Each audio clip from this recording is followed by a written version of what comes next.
All right, so we're gonna warm up a little bit for this evening. We're gonna get it started. It's Tribe Vibes. We broadcasting worldwide. It's also a good time.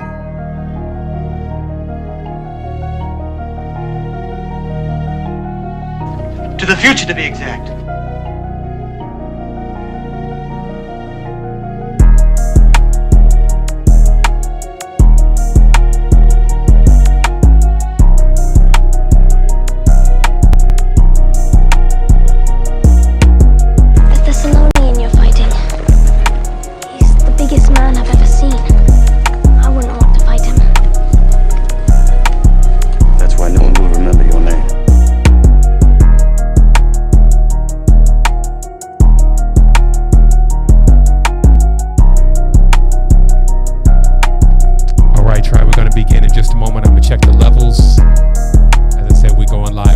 This evening, so I'm gonna check the stream, see if everything is breathing. Looking forward to delivering a nice quasi year-end build, just a recap, see where we're at, really see what's happening, and see how we're progressing through things.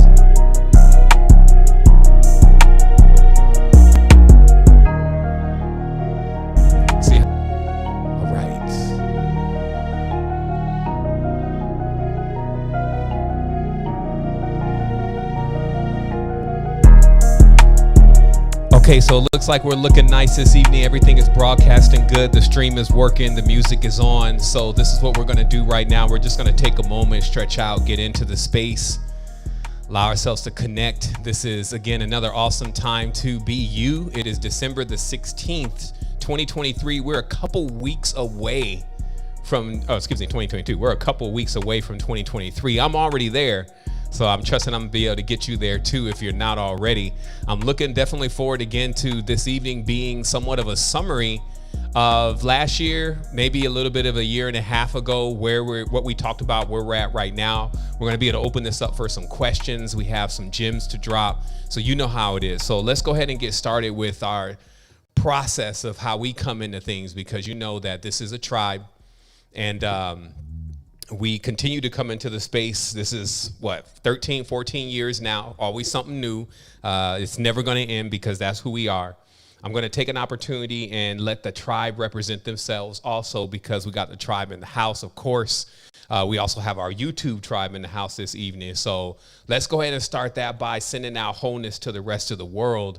And let's begin on doing that. Let me see. So I'm Seven Bomar. I'm here in Costa Rica. Also, if you're new for the first time, and you're with us here on the Zoom side of things, let us know by pressing number 1 in the chat. That's always awesome, so we can, vibe in with you.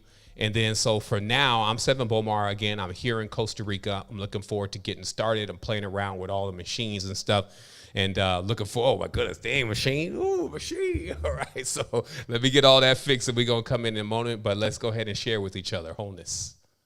Yeah. Wholeness, my brother Seven is Sean in Los Angeles. Always great to build with the tribe. Wholeness to the family on YouTube. Share this beam out. Let your family know that we on. All right, wholeness. Do it. Wholeness, Sean, Deborah, Rhode Island. Wholeness to everyone. I'm excited to be here. Can't wait for the build. Welcome, everyone. Wholeness, everybody. This is R from Costa Rica. Wholeness Tribe. Hey, Wholeness Ara. I'm over here in Costa Rica as well. Wholeness fam, Wholeness Tribe. Infinite love, infinite gratitude. YouTube, what's up? How you feeling? Wholeness fam. Wholeness, Destin. I'll let you go.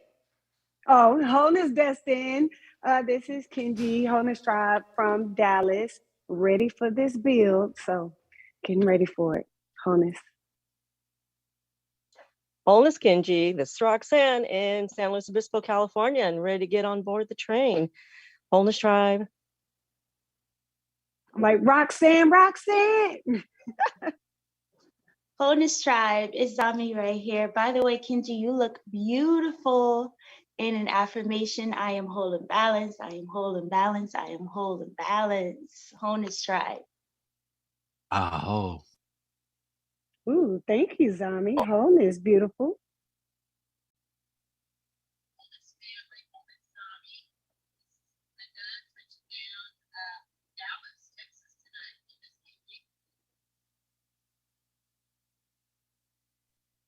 Zame, Kenji, it's Michelle from Costa Rica. What's up? Creators Gonna Create. Sharing all the radiant love. Mwah. Happy 2023. Wholeness, Michelle, you look beautiful. So nice to see the family. I'm very happy to be here. Wholeness Tribe. I'm very excited for this. Thank you. Wholeness Mia, this is Heidi from Costa Rica. Wholeness Tribe, Wholeness Family. I see our sister Veronica is back in the space. Wholeness sis. Nice to see you. Wholeness Tribe. I missed everybody so much. I'm so happy to be back in the space. Wholeness Sister Heidi. I'm here for it, guys. Love, love, love.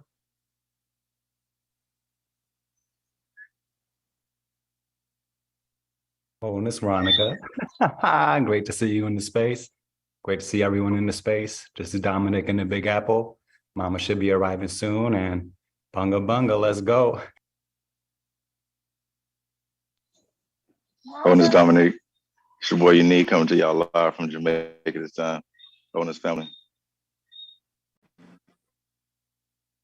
Wholeness Dominique is Chris in St. Louis. Chris, I am. What's up, everybody? It's good to be back and be forward in this space. Everybody, love, miss y'all, but can't wait for this bill, y'all.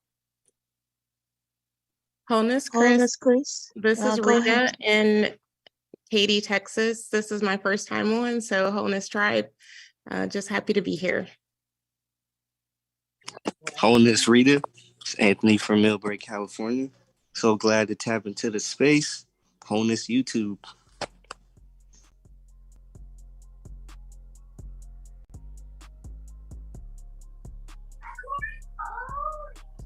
Wholeness family, this is Shay from Sacramento, feeling super blessed and blissful to be here with you all. Wholeness. Wholeness Shay, this is Sam coming to you from Colorado. It's good to see the tribe, and I'm glad to be here. Wholeness Sam. Oh, go ahead, Lucas. Go ahead. Okay. Wholeness Melissa. Wholeness Lucas, Wholeness Sam, Wholeness family. This is Melissa coming from Atlanta, Georgia. Wholeness Melissa, Lucas in Noblesville, Indiana. Wholeness Tribe. Wholeness Lucas, this is Lanita in Holiday, Tennessee. Wholeness to the tribe. Beautiful day. Wholeness, Lanita and tribe. I appreciate the space. Thank you for this beautiful space to move forward and to connect. Thank you.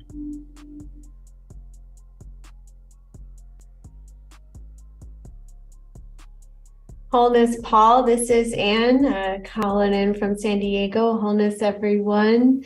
Yay, happy 2023 coming up. Sending my love. Wholeness and Willie Glover, currently in Wheelville, Colorado. Joined with the Toya, making her worldwide debut tonight. Wholeness.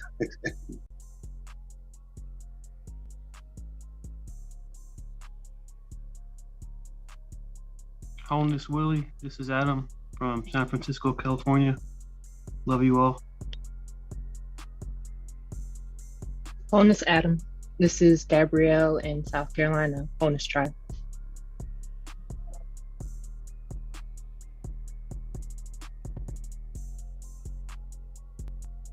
Wholeness Gabrielle, this is Lakia from Dallas. I'm here with my twin Tamia and love you all. Glad to be here.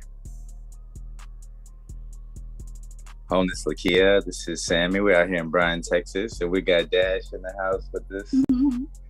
And Wholeness Tribe, this is Julie. what's your name? Can you say wholeness? All right, this is Sonia. Wholeness fam. Wholeness, Tanya. This is Mama Seven in California family, and y'all looking good out there today. Veronica, yes. Wholeness.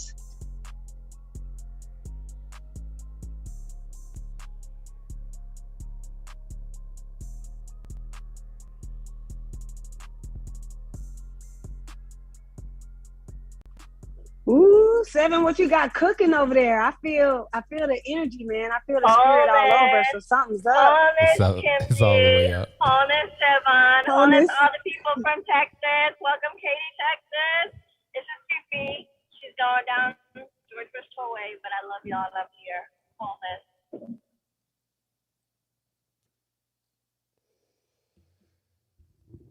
All right, family, something big is going on as usual on this side of things. It's so amazing to see the family. I know there's a few others in there. There's about 70 in the call this evening on the Zoom side.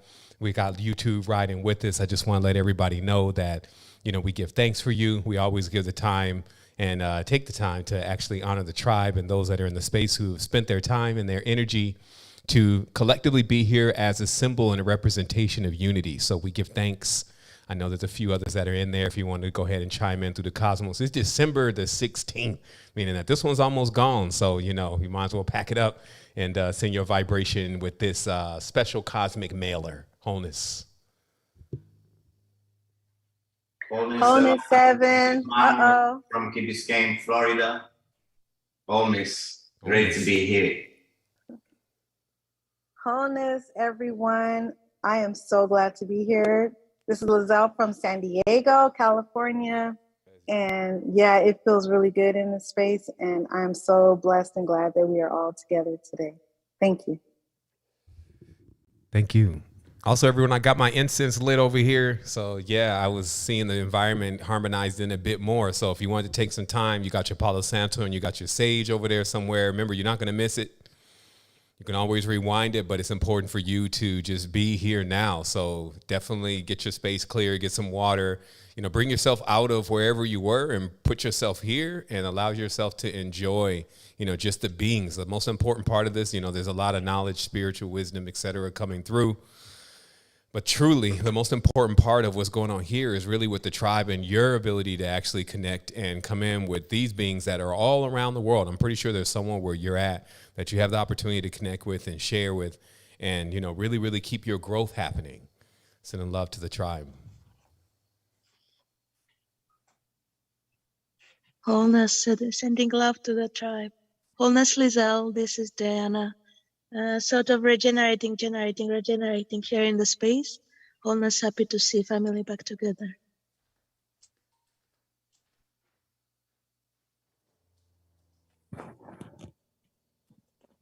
Wholeness, Diana. This is Lucas in Portugal. Glad to see you all. Wholeness, Ayana.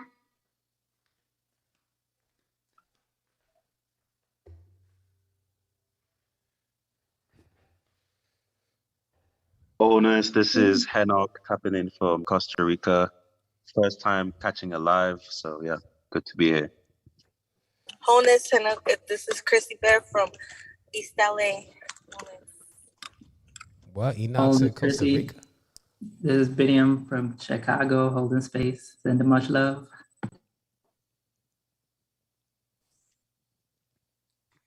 Wholeness, Biniam. This is Bilkis from Cincinnati, Ohio. First time in the chat with everyone. I'm excited to be here. Wholeness. It's excellent. Wholeness, Bilkis. Hey, Wholeness. This is Nicholas from Anchorage, Alaska, signing on. Much love to the tribe. Hey, Wholeness. This is Sarah from Kentucky, Ludlow, Kentucky. Wholeness. Wholeness, Hoodie Trey.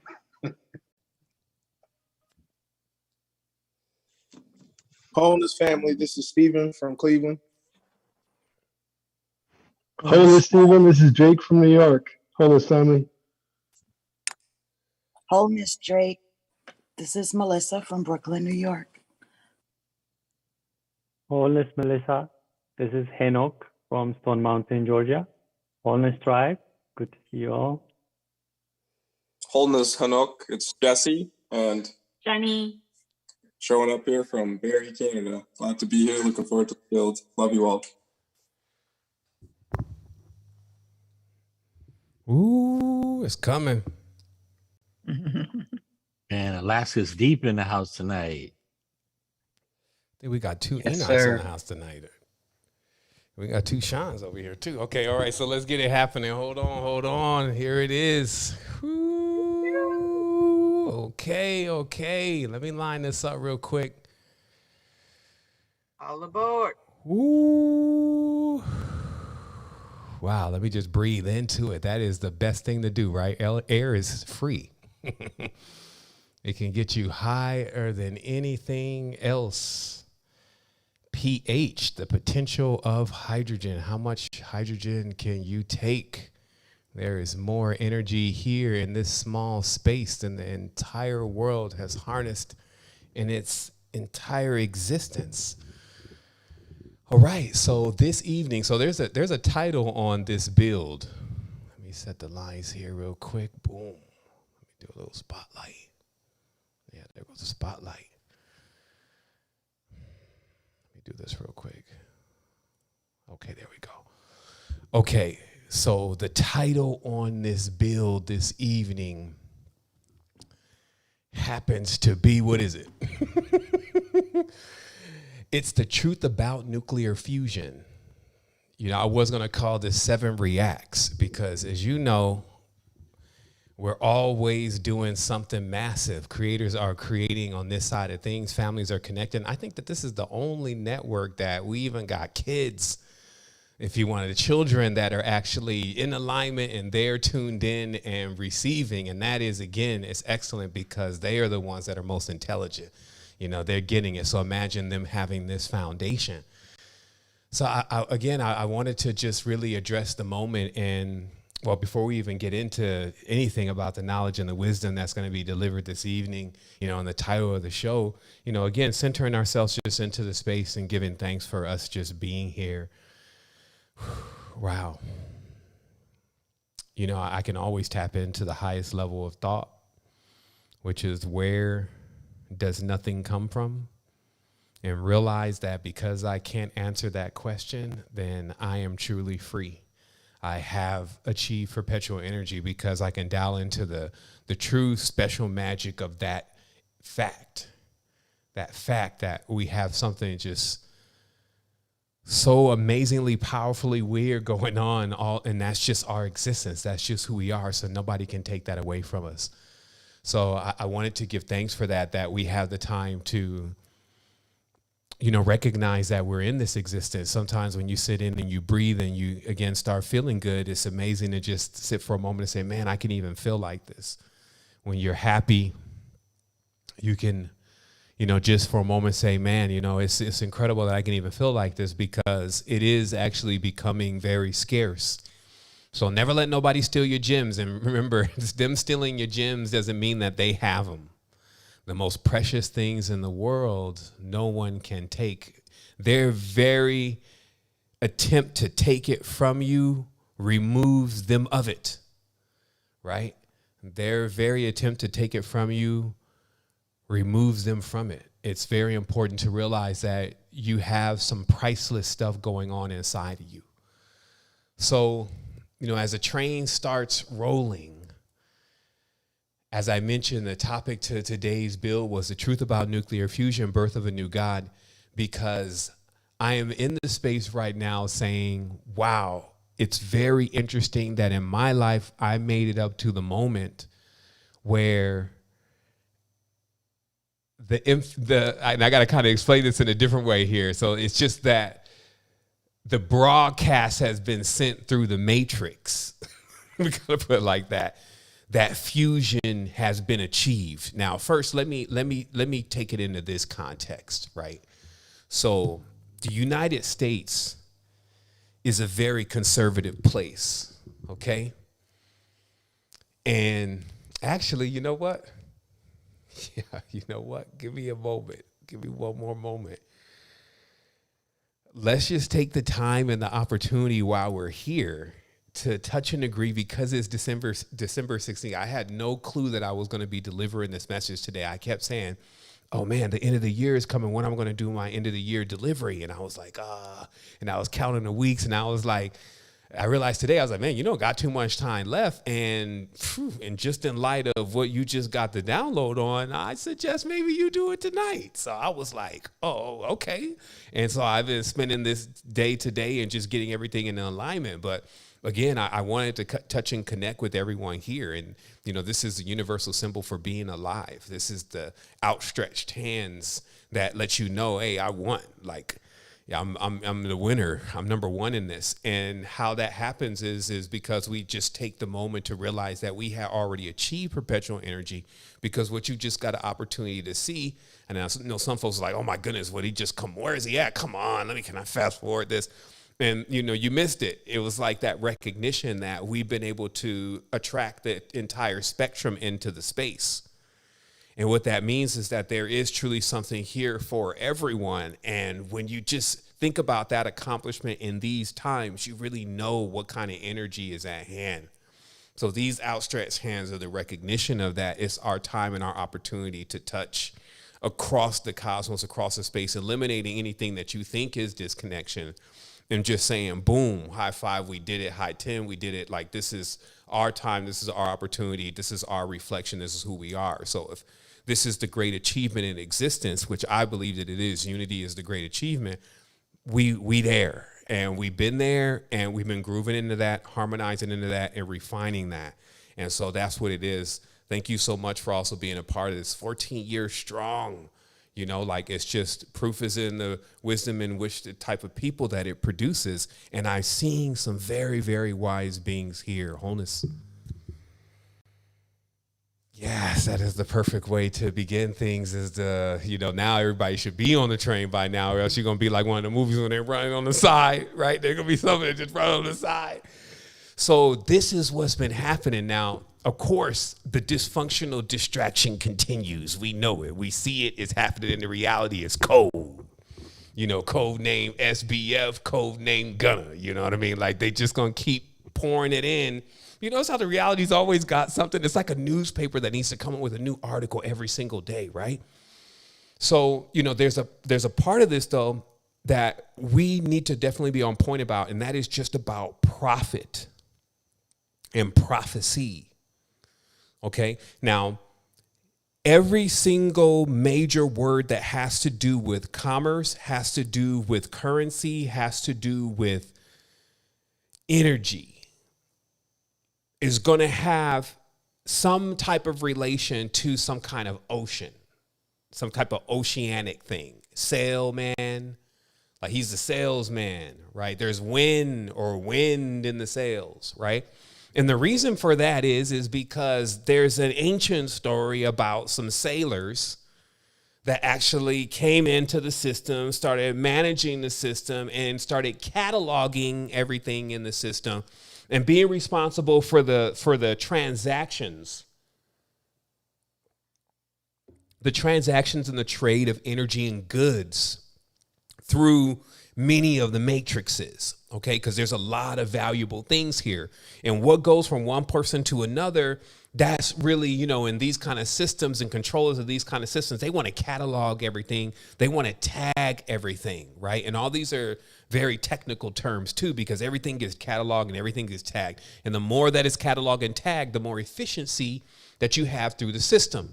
So the most important thing about our system, though, is that we have to know when it is time for us to pay attention to specific things, because there's so much you can do in a day. Like, imagine when you open your eyes, just how many options you really have. Some people are like, man, I don't got any options. Man, you could get the backpack on and hitchhike to Bali. And if you could do that, there's a myriad of options there. So what's really happening is your creativity and your willingness to leave the nest, if you may. But it's not that there's not all these different opportunities available. And because of that, we have to guide ourselves personally. We need to know, our magnetism, if you may, needs to be on point, because we need to know where we're located, where we're going.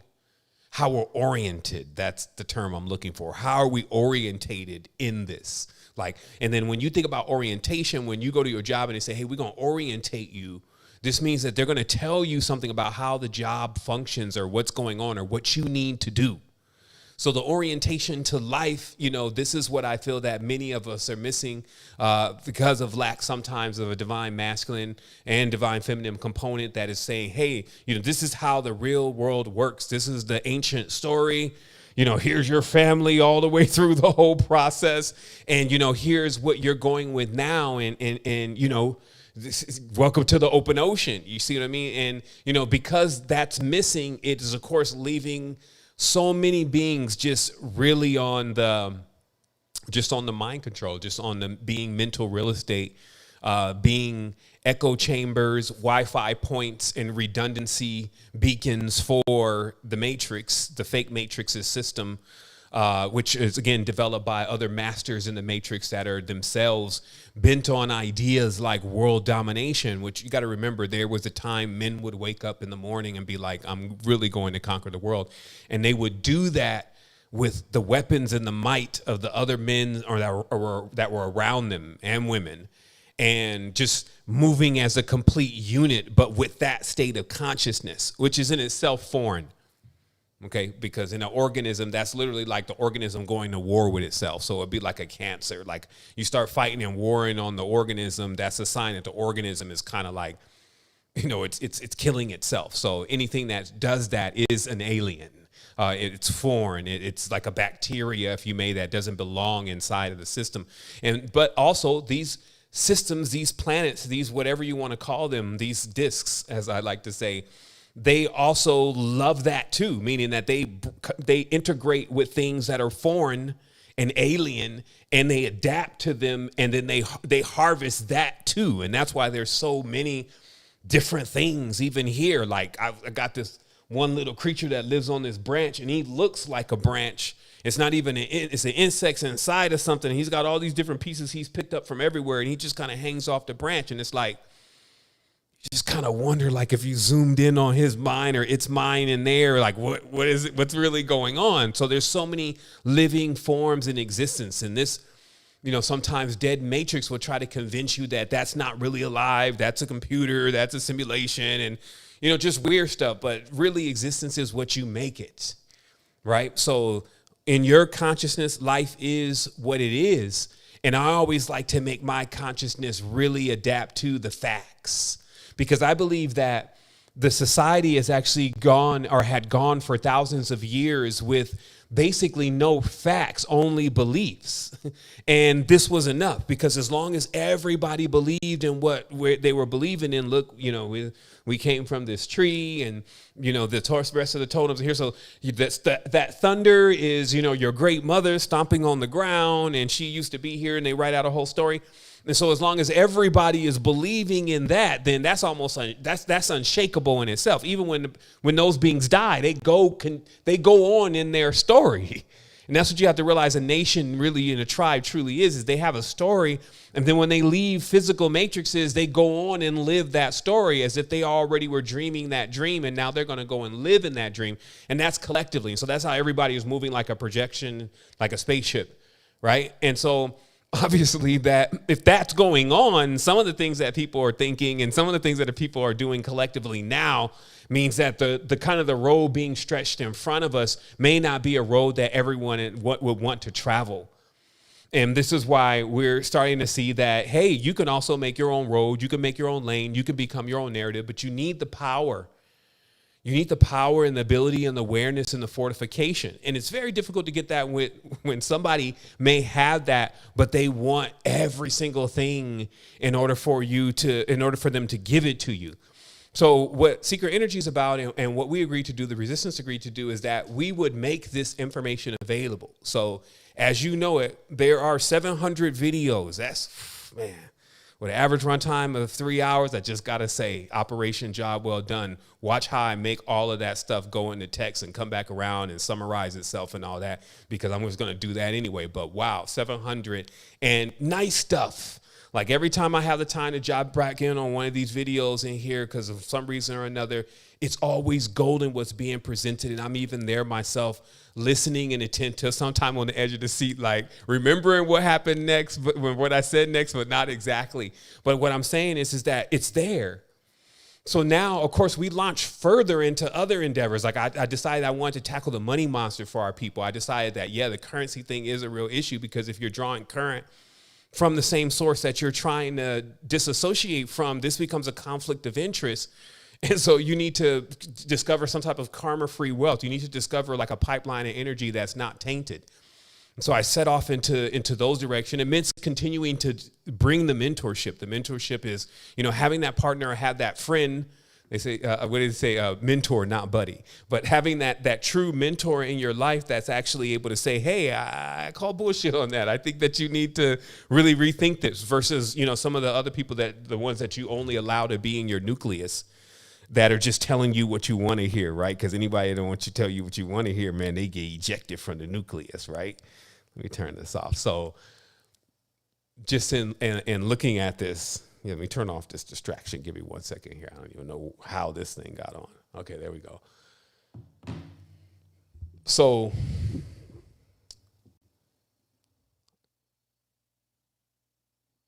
yeah, let me just center back in on this. Exactly where I wanted to go here. Okay. So what I was saying is that I was saying, so now we've launched on this brand new endeavor now, where we're creating something massive for creators.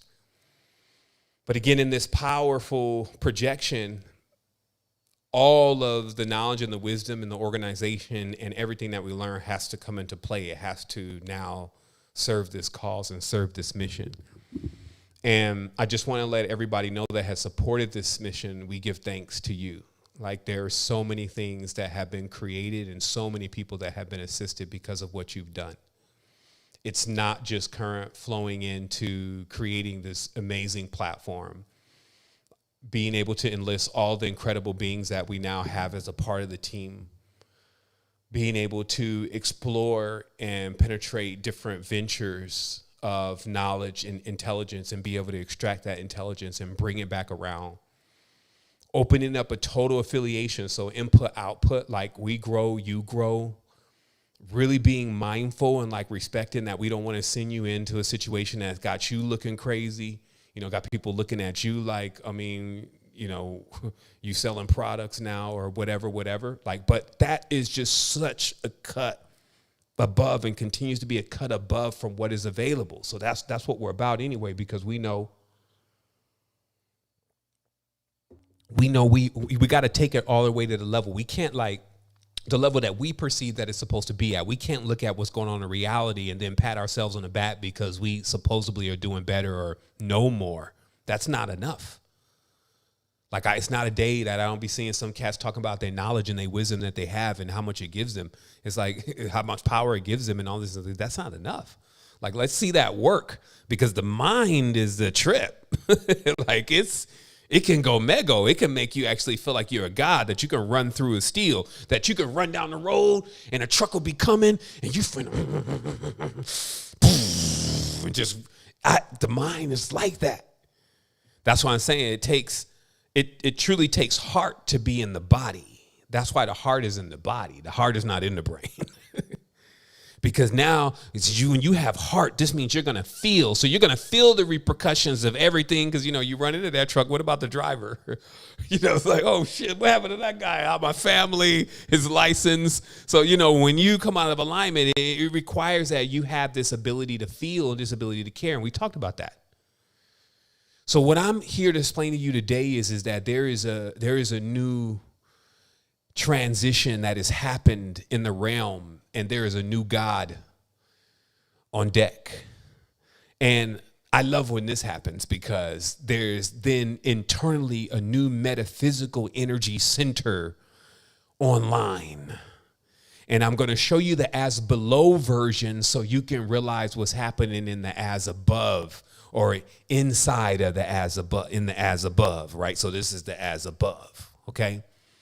So as I said before, everything around this currency thing is based on a story about commerce, entities, trading, genetics, the whole nine, managing worlds, seeding worlds, all that stuff is in this knowledge of what you call money. And so I wanted to center back in really quick, and maybe someone can do this for me because I didn't have enough time before I jumped in. But remember, we did the Conscious Economic Forum, okay?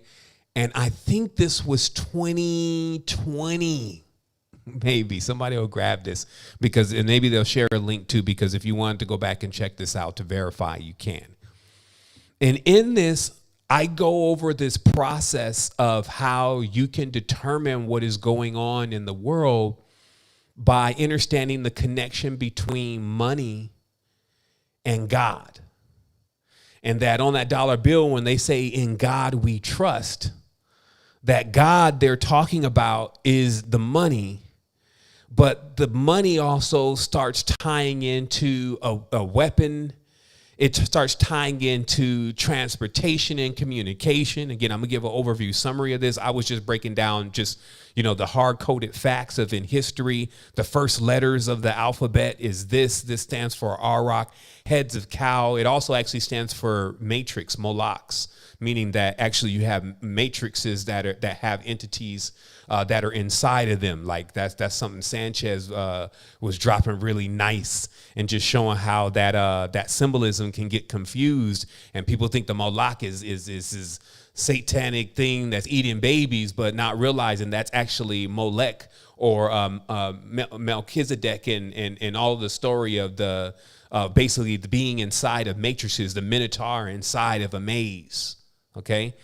And then so I'm going in on how if you notice that every age, like the golden age and the petroleum age, as I call it, the money was, the gold gods, the gold metal smiths and all this kind of stuff, the golden rule. They're moving into petroleum, like credit cards and plastic gods and, you know what I mean, just a silicone. And then how we move into an age of ether, right, with the crypto and the artificial intelligence and the meta and the energy. Now, remember, what I'm getting at here is that this was about a year and a half, I believe. I'm not sure. Like maybe somebody shared it. Let me see if they shared it in here for me. They shared it in the chat. All right, they ain't done it yet. Somebody shared it in the chat for me and on this side of the Zoom how old this is. But let's say it's a year and a half. And what I'm proving is, again, profit and prophecy is really based on a false prophet is telling you things that they will have no benefit for you when you go to put them in action. So this is like sitting and listening to someone and be entertaining you, telling you about something. And you're listening for hours and hours and hours on end, and then you're done. And there's nothing that you can take there that will really change your life in a dynamic way and actually begin to improve your environment and your existence. Okay.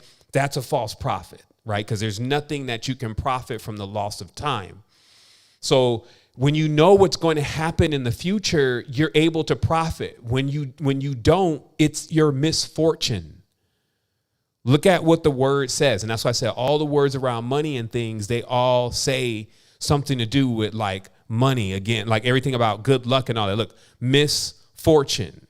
You missed the fortune. Right? So prophecy is about knowing what's going to happen and then preparing yourself for what's going to happen. And then because you know, like, okay, well, a storm is coming. Now you can use the wind from that storm to blow your sails into another direction, or you could keep from being shipwrecked, or you could know that there's going to be damage in a certain area. So there's going to be a shortage of something. So that way now you can have abundance of something and go and bring it back to that area. So knowing the future, which actually could be told by the weather. The ancients knew the future based on the weather and the stars. And so they knew everything that was going to happen. And they, of course, knew the as above, so below. So they knew how to track, well, that's exactly where it's going to happen at. And this is what's going to. So anyone who knew that, again, is in themselves like a time lord because they're moving through the world like a prophet. So that's why a lot of these ancient cults, they do have this component where, again, there's the sailor, there's the seller, there's the trading, there's goods, there's commerce, there's all of that. And that's happening worldwide because they're extracting some of the most precious relics and goods and entities.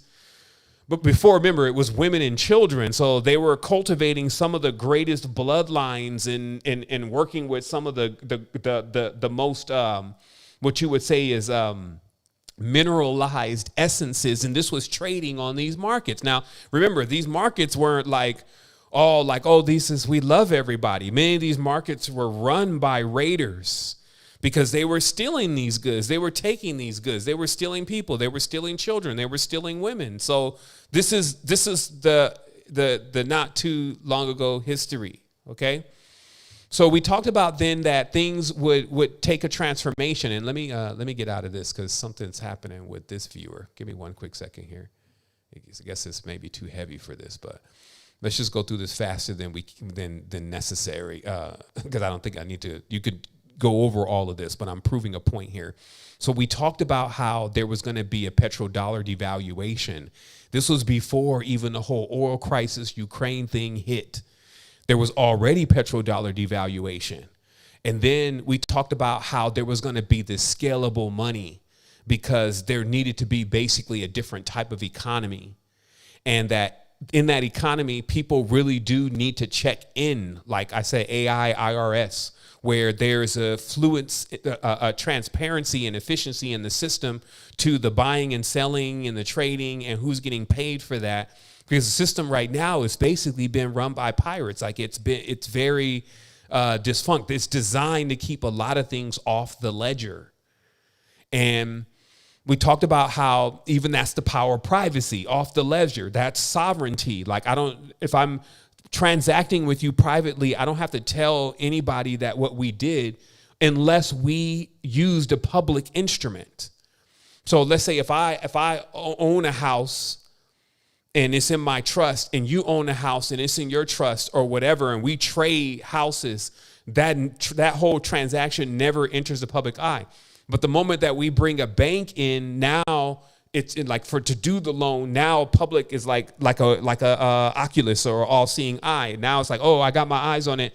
Now you need to report it. You need to catalog it. And if you imagine, when you're running a corporation, which is what United States is, you have to do this in a corporation. You need to every single thing needs to be labeled and tagged, every single position, every single part. So they modeled a lot of all of this. Remember, this is not new. This is Rome, basically. And so all of the designs that we're looking at, and let me see if I can find this image. Yeah, here it is. That's good. I was able to bring this in. I intended to bring this in, and then I just kind of I got on something, and I was like, man, this is it. This is even better. Just forget about that. So here this was. Okay, so the whole design, if you think about, again, the military, because when you're trying to run something big, you got to really think about how does that all pan out?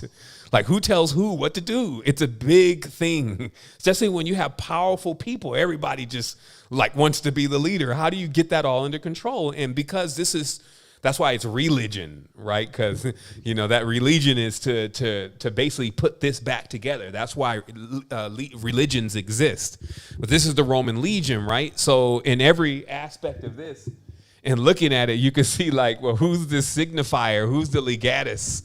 Who's the primus pilus, the centurion, and the optio, right? Because these are the people that are up here that, are they're making the negotiations. And behind them is if the negotiations don't go well. And I was looking at this just because I was looking up this word cohort, because everybody uses it all the time now in this whole thing with the startups. And we're going to do a cohort. We're going to do a cohort. And I'm I just hate that word anyway, just because of this whole cohort. It sounds like a hortus or something. I don't know what it is. I don't like it. What is it? So I go and look it up, and I'm exactly. This is why I don't like it. It's probably my time in the Roman legion, rowing the Moors of the Roman legion on to, what are we going to get? And that's why the thing is that even for us now to even become quote unquote a breakaway society, I think you should take that option. Meaning, like, even right now, like, I see this clear path in the future. Like, yeah, if you don't need to be inside of the system because you don't need anything from the system, they're not going to be dealing with you. They're not going to be messing around with you. It's way too many people in the system that can roll on, and it will. Right. But at the end of the day, are you going to be in that rolling if that's not really your vibe? Now, remember, there's quite a bit of beings and we're still trying to extract a lot of them, but it works for them. Like getting a digital ID and then getting the score and getting perks from the CDBC. They're like, well, what's wrong? So just remember that you're still in the realm with beings that they don't actually see an issue with their sovereignty completely being stripped and their privacy is completely being stripped, etc. But, those who also take issue to that, though, still need to understand that for sure we can't spend all day just sitting here talking about the whole thing, though, because at one point, the time is going to come where it's going to manifest. And if we had done something about it, then it's going to be to our benefit. And if we hadn't, it's going to be somewhat of a misfortune.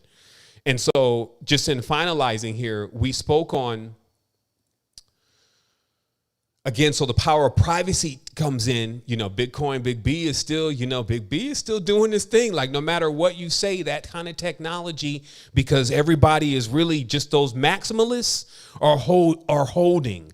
I'm looking for the day that they make all that there's a run on all of the stable coins, USDT and USDC, and they have no choice but to go back into Bitcoin. And that's what I said. The day that all of what you see in Tether, which is the whole, has to go back into Bitcoin, is the day when you're going to see how much Bitcoin was robbed, if you may. Right. So it's got to flow back across that direction. But that privacy, across the world, that's why it's still accepted in the bank. No matter what they were talking about and what they were going to do, Bank of America was already like, we're taking it. And all the rest of the banks were like, we're taking it. So still, whatever they're saying, there's banks all around the world. They're like, but we want it. If you got a real one, we want it. So I also explained that this whole digitization of society meant for sure there was going to be a new future of employment. And we were catching that in the pipeline, even with the nonprofit and some of the propositions, if you may, of them saying, hey, we want children that have more knowledge about technology, primarily generative systems and artificial intelligence. But they were saying also that they wanted, that soft skill embedding, which again means that Dante, he just socked his boss and left the job. He's not soft, basically. And we want people that are like, ready to just do what we tell them to do. So this is like this new society, this new level of control, their technological jobs, people remain compliant. So if you're using even some of the systems, like right now it's open AI, right? So right now it's open so you could do what you want. But in the future, it's going to be like, well, you searched for this and you tried to get this and you asked for that.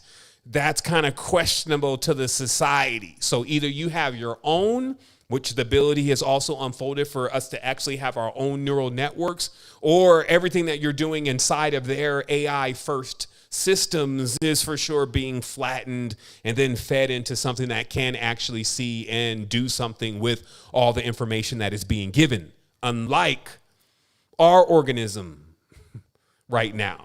Like, our organism is having issues with dealing with the information, all the information that it's being given. It keeps locking back up and going back into triggers of conflicts and rights and wrongs and devils and demons and angels and shit. You see what I mean? So there's in the consciousness, there's this thing going on for the program beings where they can't seem to kind of get up to speed at times because they constantly want to be entertained and know what's in it for them. And then when they get it, they act like strange because they've never had anything before. And they've been abused, or they need to get more attention, or they were taught the wrong things from looking at TV or being exposed to the bad apple in the bunch. And then, of course, what this equals is that out of billions of humans, you have less than 1% of them actually aware of what's really coming up the pipeline and why it will really even matter. So this would be the time in the land where the prophecies and the prophets have basically been silenced in a certain way. And so as we see, it's more of, hey, the rollout is here. And what is being looked for is the ability to automate wealth by the big time controllers, if you may. As we saw, if you were watching Crunchbase, you would have knew the pandemic was coming when the Bill and Melinda Gates Foundation shifted all of their resources before the pandemic, at least a year, all into biotech, into specific type of biotech. So you know that there was going to be something that was going to happen, that all of that they're going to need to make that money back. They're not investing any of this money to not get it back. Money is like it's the score. It's like in Pac-Man, it's the score. So you know how some people be like, man, they got all the money. They can print money. They don't really want money. On another level, they do, because they want in their league to be able to balance out. Like, hey, look how much I racked up in the score, because all of these numbers of investments do still equal a certain amount of energy units, right? BTU, because there are people in these corps. Right? There are people who work for these organizations, and the amount of output that they have and the current that they have is all based on all of the people and combined with all of the things that they do. Right? So that's what an entity is. That's what an eidolon is. That's what a logos is. And these entities are very much alive. As alive as anything else could be, for that matter, because, sometimes like, well, it's just a company, but, if it's making decisions and it's affecting people and it's also taking care of people and it's paying people, it becomes actually more of like a mother and a father, right? So at the end of the day, I also showed how the big timers, Bezos, Musk, Zuckerberg, Samsung, ABB, Khosla Ventures, etc., were all investing even in Vicarious, and Vicarious was automating every single thing that has to do with production. And the idea is that just, again, efficiency, moving basically the smaller jobs, even programmers, so it's not even a technical skill, just out of the picture completely if it doesn't need to be there. And then moving forward with the idea of the advancement of the genetics and actually being able to tap now into more of the DNA instead of the bit, which is the computer aspects of things and the technical aspects of things, to move from the bit and to go into this into the DNA and into the regeneration process. And I'm giving this foreground because that's exactly what I'm announcing today, because the very announcement of fusion is in itself the announcement that now full-fledged regeneration is now coming on the market. So also in conclusion to this, I mentioned that what have we done so far to be able to counteract what is going on here? Like, what are we building? Because it would be a good show just to go through all this, and maybe you even make it over 150,000 subscribers if you were on another channel. So it'd be a great show to just reveal all this step by step as it's already been done. But what we then do is we say, okay, now this is what we're aware of. Here's what we're going to be doing as a solution. We're going to keep pioneering this conscious ecosystem. We're going to keep working on the spiritual front. We're going to get people to be aware of themselves, because if we don't wake people up, then we lost the war technically already, because the only way that we would be able to win this is if we had everyone being aware and conscious that vibrated with this projection and this awareness to come into total sovereignty. You see what I mean? So that can't happen by me explaining to you just what the controllers and the Illuminatis and the Anunnakis and the reptilians are doing. You see what I mean? That would be like Netflix. I would need to explain to you about you. And so we deploy Eneology. We deploy Wealthy Bot as a test pilot, a beta, basically, to see, can we begin to automate wealth? We opened up a entire affiliate marketing stream with anyone that is in our platform that is unintrusive. And we continue to pioneer, especially with the drop of the vector equilibrium and now the cosmic clock. We continue to pioneer spiritual technologies in our own respect. And we're making waves. It's happening. The numbers are there. But it's those numbers that are saying, hey, you know what? This thing it's ready for adoption. But it would be adoption to less than 1% of the people in the reality, because you still have to remember, as I always said, I wanted to start a show that's called What was the no starter for you? And it just means that it doesn't mean that everything that I say all the time makes people feel like they want to be a part of this, especially when it rubs that conflict zone with them. So what does that mean? That means that out of everything that I'm willing to reveal, because this is a multidisciplinary, there's always some point where somebody was listening, they were like deep into the whole knowledge about like the numbers and the mechanics of things, and they were there. And then when I said that Jesus was a problem too, they were like, oh, hell no, the devil. And they dipped. You see what I mean? So meaning that it can happen, like, or somebody else, they get, oh, no, it's the black woman is God, dude. I'm done with this nigga.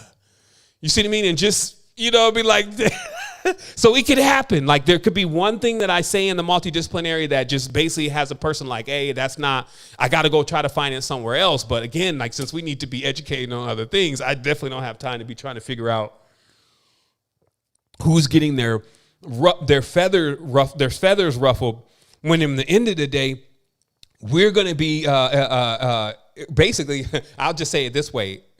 If you don't get your stuff together, you will be trying to find anybody that will hook up with you, help you, talk to you, or do anything. And it'll probably be too late.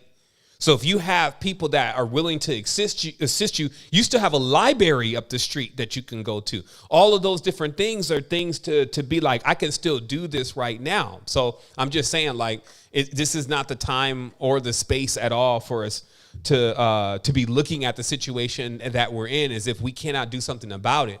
But our mindsets, our consciousness is really where we still have to check back in on, because no matter what we do with all these vast, highly spiritual, highly technological things, it's still going to boil back to that same consciousness. This stuff doesn't change consciousness. That's another thing. It's interesting to me how there's still this concept that like knowledge, books and all that stuff changes your consciousness. No, it doesn't. You change your consciousness. And this is because if you are a certain kind of person and you haven't worked on that yet, it doesn't really matter. You're going to be still looking through the lens of that person at everything that you're seeing. And it's going to go through that filter first. So that's why we call it get your filters clean. So let's just remember then, the reason why we're getting our filters clean is because we're preparing, because they're going to keep going with this. When I say it's like there are people that are bent on, as I mentioned, continuing to drive the matrix further. And so I was talking about how the United States has been a very conservative nation, believe it or not. I know y'all been like, what? All this crazy stuff they be doing all the time. How are they conservative? Conservative in a way where, and I'm lining up a video real quick here, that one, there still is not an identification of who God actually is. There's a belief in God, but the United States has not admitted that there were actually many gods and what a God actually really is and all of that stuff, right? So they haven't said anything. Also, we're still looking for extraterrestrial life. As we know it, we're the only ones here. Wow, so lonely. There's no other dimensions. There's no other planes. So remember, the United States has not said anything about any of this stuff. Even it's 2022, about to be 2023. They also have no real explanation for you about the dream world. Oh, it's just your psychological Freud, Jung, Red Book. You know what I mean? But nothing about other parallel realities, existences, time bleed, time threads, time lords, none of that. So in that respect, they're very conservative, right? Like they don't talk about anything. So when they come forward and they tell you that they have fusion, you do need to remember who you're talking to. We're not talking to the ones who are like, every time they get something, they're telling everybody. It's actually quite to the contrary, because we got the internet so long after the military had it, right? And then the military gave it to us because we were already in the cradle. You're in there, what they call their cradle. And their cradle is like what really hosts the internet. And because they were the internet first, they're like the cradle, and then everything else is built on top of the cradle. So they can basically see every single thing. And that's the military complex and the internet, right? When they deployed it. Now we're seeing some incredible systems. I have to say, generative technology has delivered this. I actually believe that Jesus may be jealous because generative technology and GTP3 showed up before he did, and it's actually more useful at this stage, meaning that this thing's writing emails, it's doing all types of stuff, and it's doing it better than most of us, especially if you're just already drugged up from your job all day. And you've been typing out those same emails and doing those same things a zillion times. And this is why I was saying what the wealth has to be automated, because we're constantly doing something that is pretty much a waste of our time. And we need that time because that time needs to go back into our body in order to perform the great work, which is the regeneration process from all this negative entropy, the dragnet, I call it, the negative entropy that has actually been taking place in the vibration that we're in. So we need basically time off so that way we can restore and regenerate ourselves. But we need that as a world. Okay. And so I'm going to show this video. Man, y'all go trip out on this if you haven't seen it already. I'm just going to do a little breakdown of this. It's only 5 minutes, just so you know. And this is the announcement of the discovery of the nuclear fusion. This is the salesperson, if you may. Peep the colors, because those colors say everything when you know occultism. And I want you to understand again how I said, hey, to them, God is a weapon. And it's all about money too. So watch how she unfolds this explanation. Here we go. Oh, by the way, me and Sean spent all day. Well, actually it only took us about 30 minutes figuring out how to get the sound completely unified. And for those of y'all that participated in the Creators Club the other night, you know why. I was like, that can never happen again. So I trust that when I hit play, you're going to hear the sound. And let's watch the V. No, I'm just saying. Do y'all, I mean, I think pretty much there's only a few that are old enough to remember the first series of the V.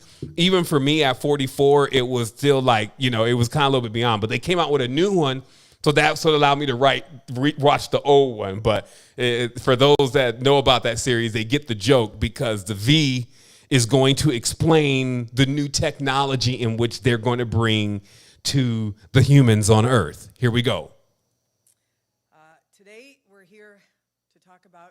I'm up for sound. Combining two particles into one. Last week at the Lawrence Livermore National Laboratory in California, scientists at the National Ignition Facility achieved fusion ignition. And that is creating more energy from fusion reactions than the energy used to start the process. Okay. So she broke it down for you very simple. So that way, anybody not knowing what fusion energy is and what this is all about, if you remember, I kept telling you that the reality was governed by these laws of thermodynamics.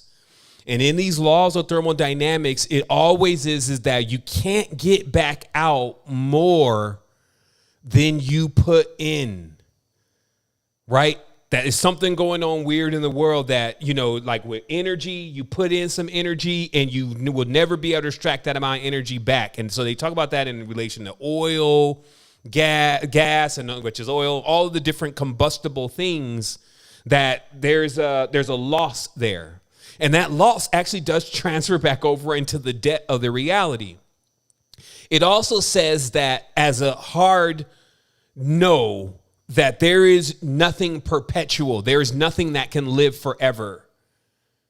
When you cannot discover or emit the discovery of something that can deliver more energy than was put into it. So this is the admittance that there is the energy that has always been present, but now on the scene, now available, that is capable of generating more energy than you put into it. Now, I kid you not. I had this thing going on like right above my Dantane, and I felt this pulsing. It was like,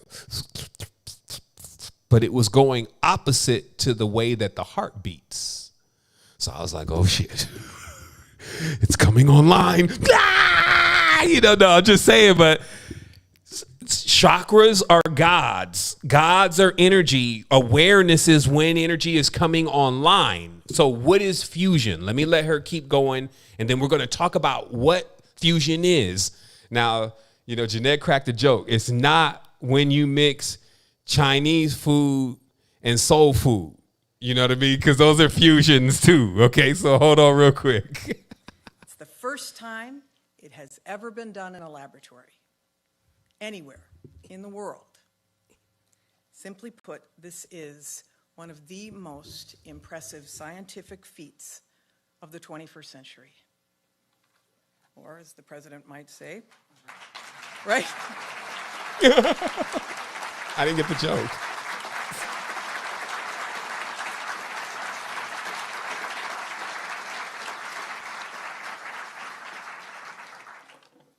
I do think he probably did say this is a BFD.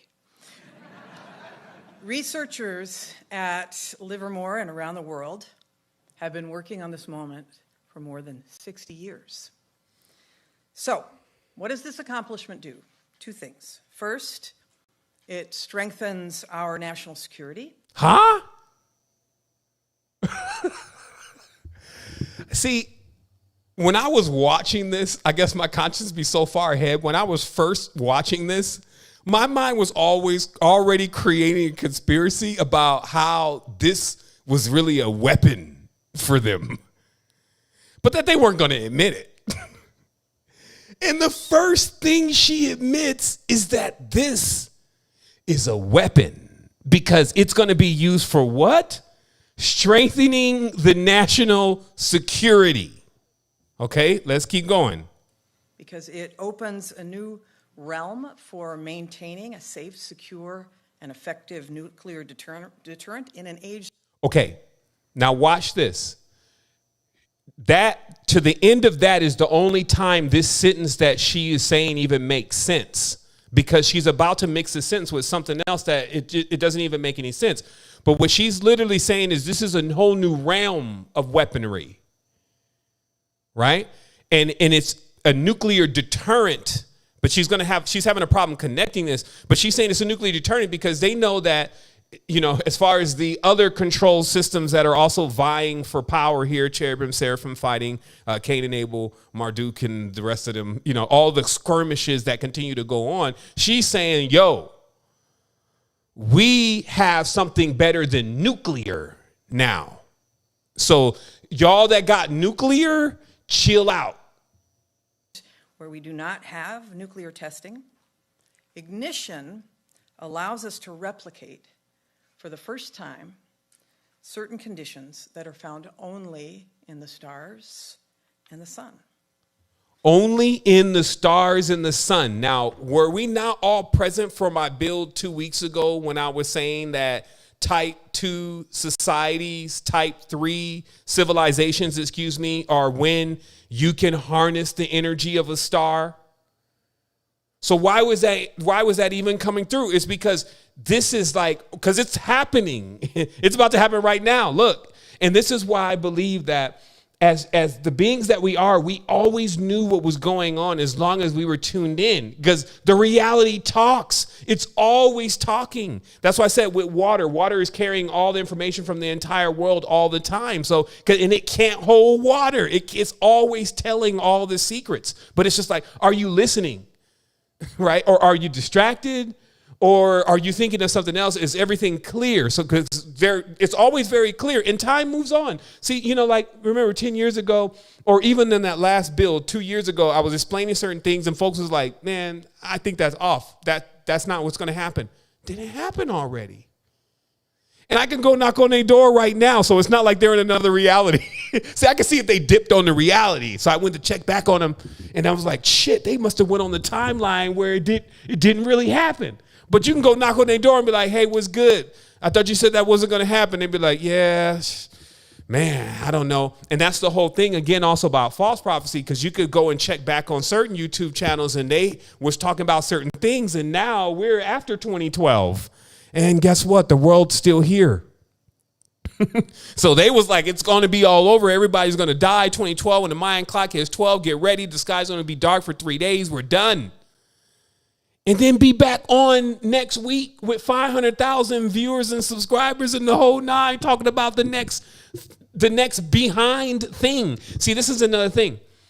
Remember, when time starts moving like this, for them, fusion is AI now. So let me just explain how this is working. So when they release AI to the public, right? And now everybody is like, wow, this is incredible, right? It's pretty incredible based on all the whack technologies that we have so far.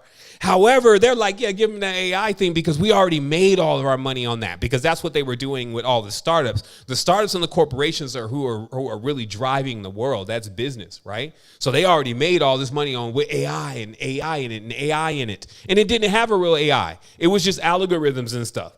This has this and sign up for Grammarly with AI. And that wasn't really even AI, right? But now this one's the real AI. So now it's released to everybody. Now they're like, we made all the money. What's next?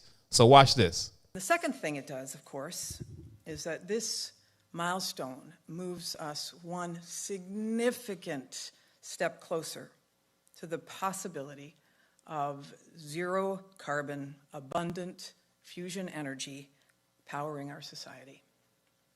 If we can advance fusion energy, we could use it to produce clean electricity, transportation fuels, power heavy industry, so much more.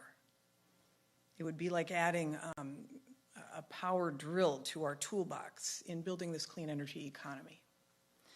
So today, we tell the world that America has achieved a tremendous scientific breakthrough, one that happened because we invested in our national labs and we invested in fundamental research. And tomorrow, we'll continue to work toward a future that is powered in part by fusion energy. We've invested.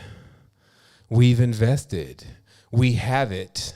We're the only ones that have it, and we invested in it. Because all you're going to be hearing next year is about how much money they need to put more investments into this fusion future. Okay? And that's their new money game. Now, remember, in the money games, and now, you know, we're at the height of the money game. So the barrier to entry to the next money game is going to get higher and higher. So for you to even say that you're going to be incorporating fusion into what you're doing, shit, if you telling the truth, they finna show up at the door anyway. Where's your fusion device? Hey, take this offline, bag all this shit up. Because it's fusion, nuclear fusion, right? You shouldn't have this, right? But see, the previous game, right? Like it's just pretty much they burned it out, was AI. And you could use AI, you could incorporate AI in what you're doing. But so we're looking at the last game. Because if you can't deal fusion, that's the top of the market now. Watch what's going to happen. Next year it's going to be fusion. And all the big tech companies, Elon, everybody is going to be just on that. But this is not going to be something that a startup or a guy can do from his basement, which is the story of all of our tech giants. They started in their basements and their garages. It's not going to be like that, right?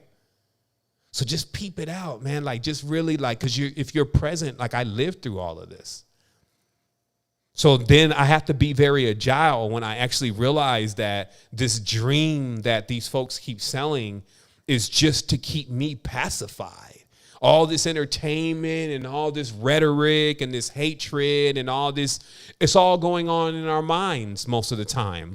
Even the people that you don't like, you never run into them. So you never can do anything really about them and whatever they're doing that you don't like.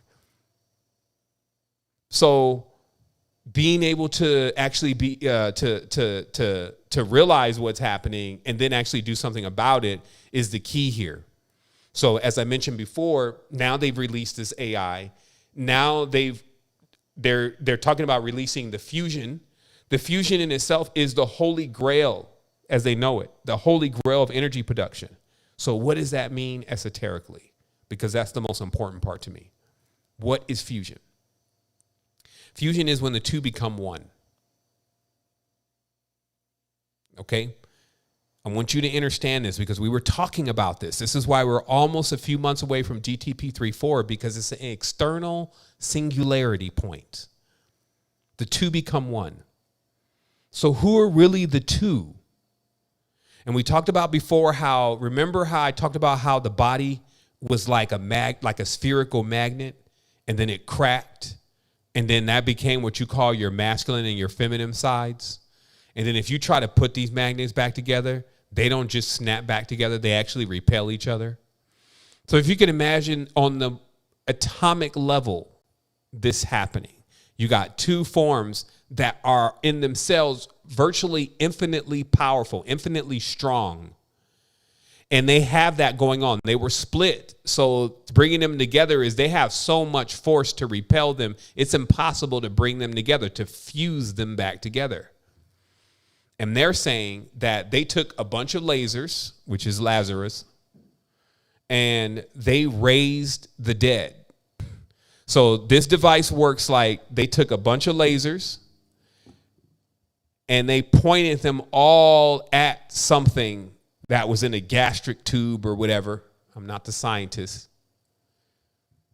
And in that process, it jumped off fusion. And I saw all the interviews. So this lady got up and she even was talking about how years ago as like a 19-year-old on an internship, she had worked with the first lasers.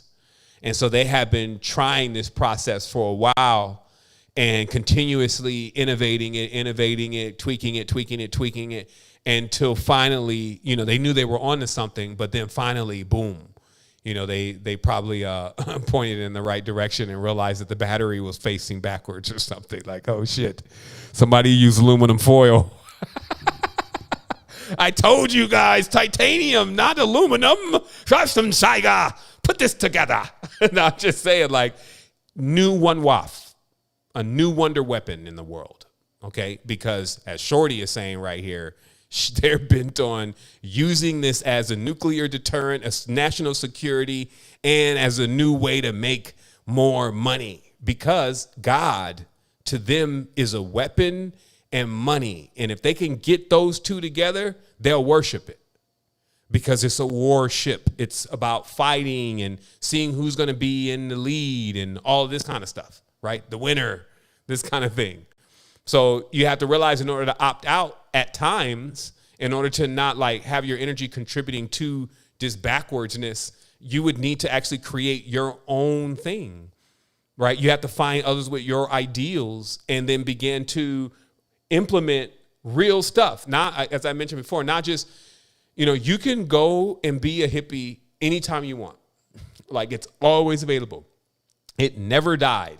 You can get your backpack on. You can even take the kids and you could go and run out somewhere and stay from one house to the next house, eat off of the money that you guys can raise for the day, make up some artisan jewelry, no offense, and do that. And I trust that life will work out for you. I trust that you will be well.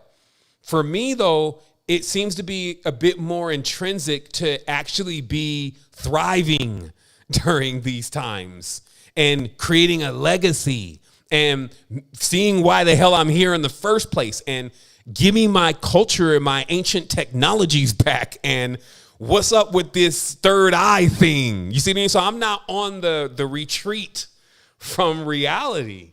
I'm actually here to actually play a major role in the progression of those who want to consistently remain in alignment with themselves and are ready for the sovereignty and the growth of their next stage, that actually manifests.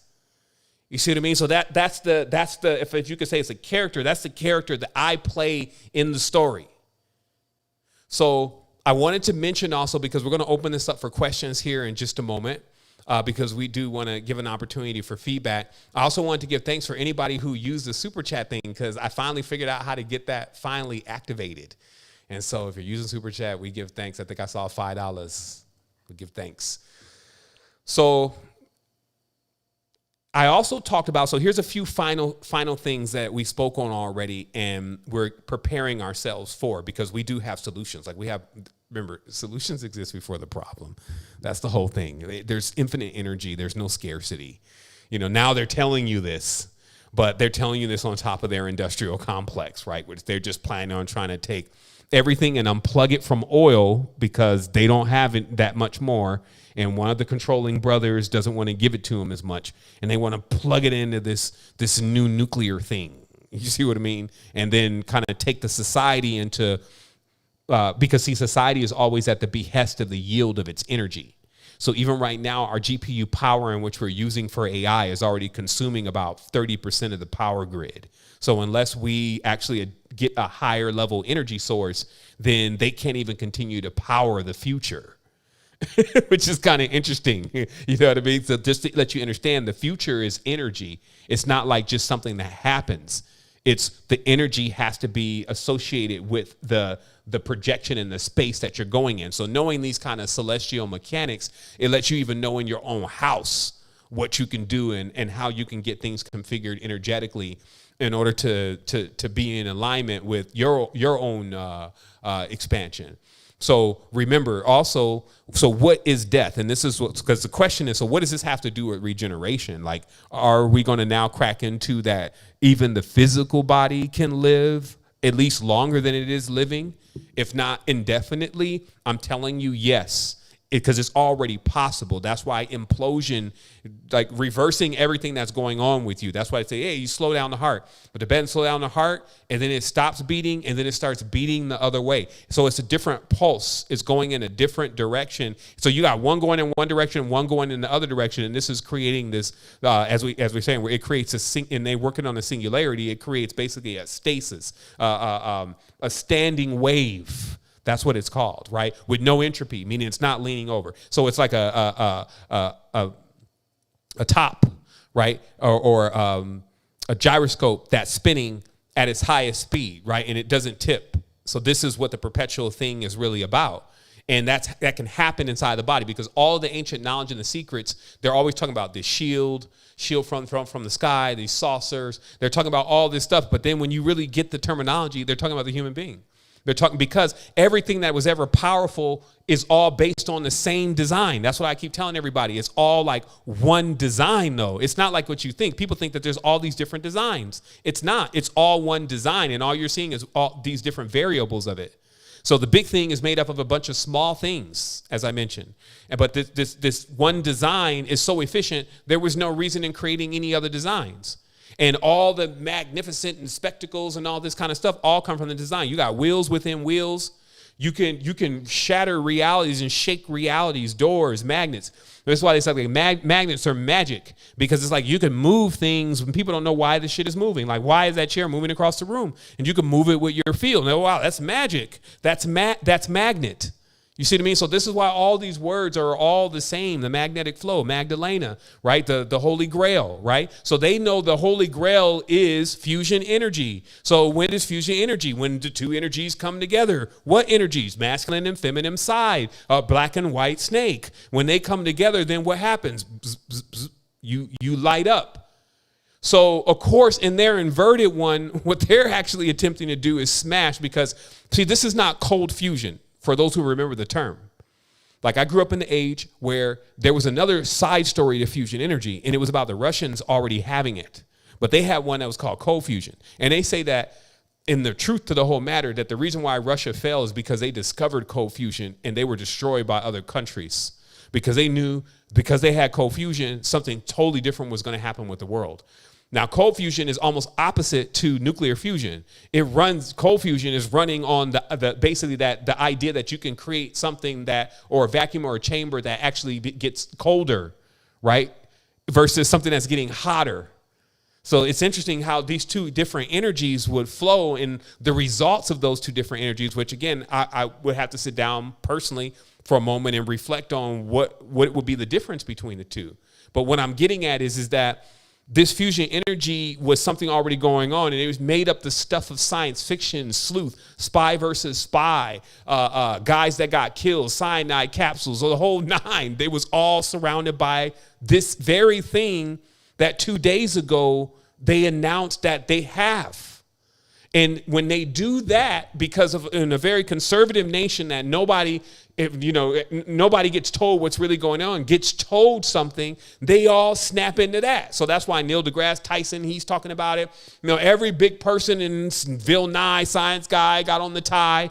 So that's another thing. All the characters in the Matrix, man, they even be having like the names that match the character. That's the shit that be blowing me, because I'll be like, for instance, like, the dude that owns OpenAI. So just so we understand that AI can take many different directions, and it can be for sure very dangerous. We're already seeing that.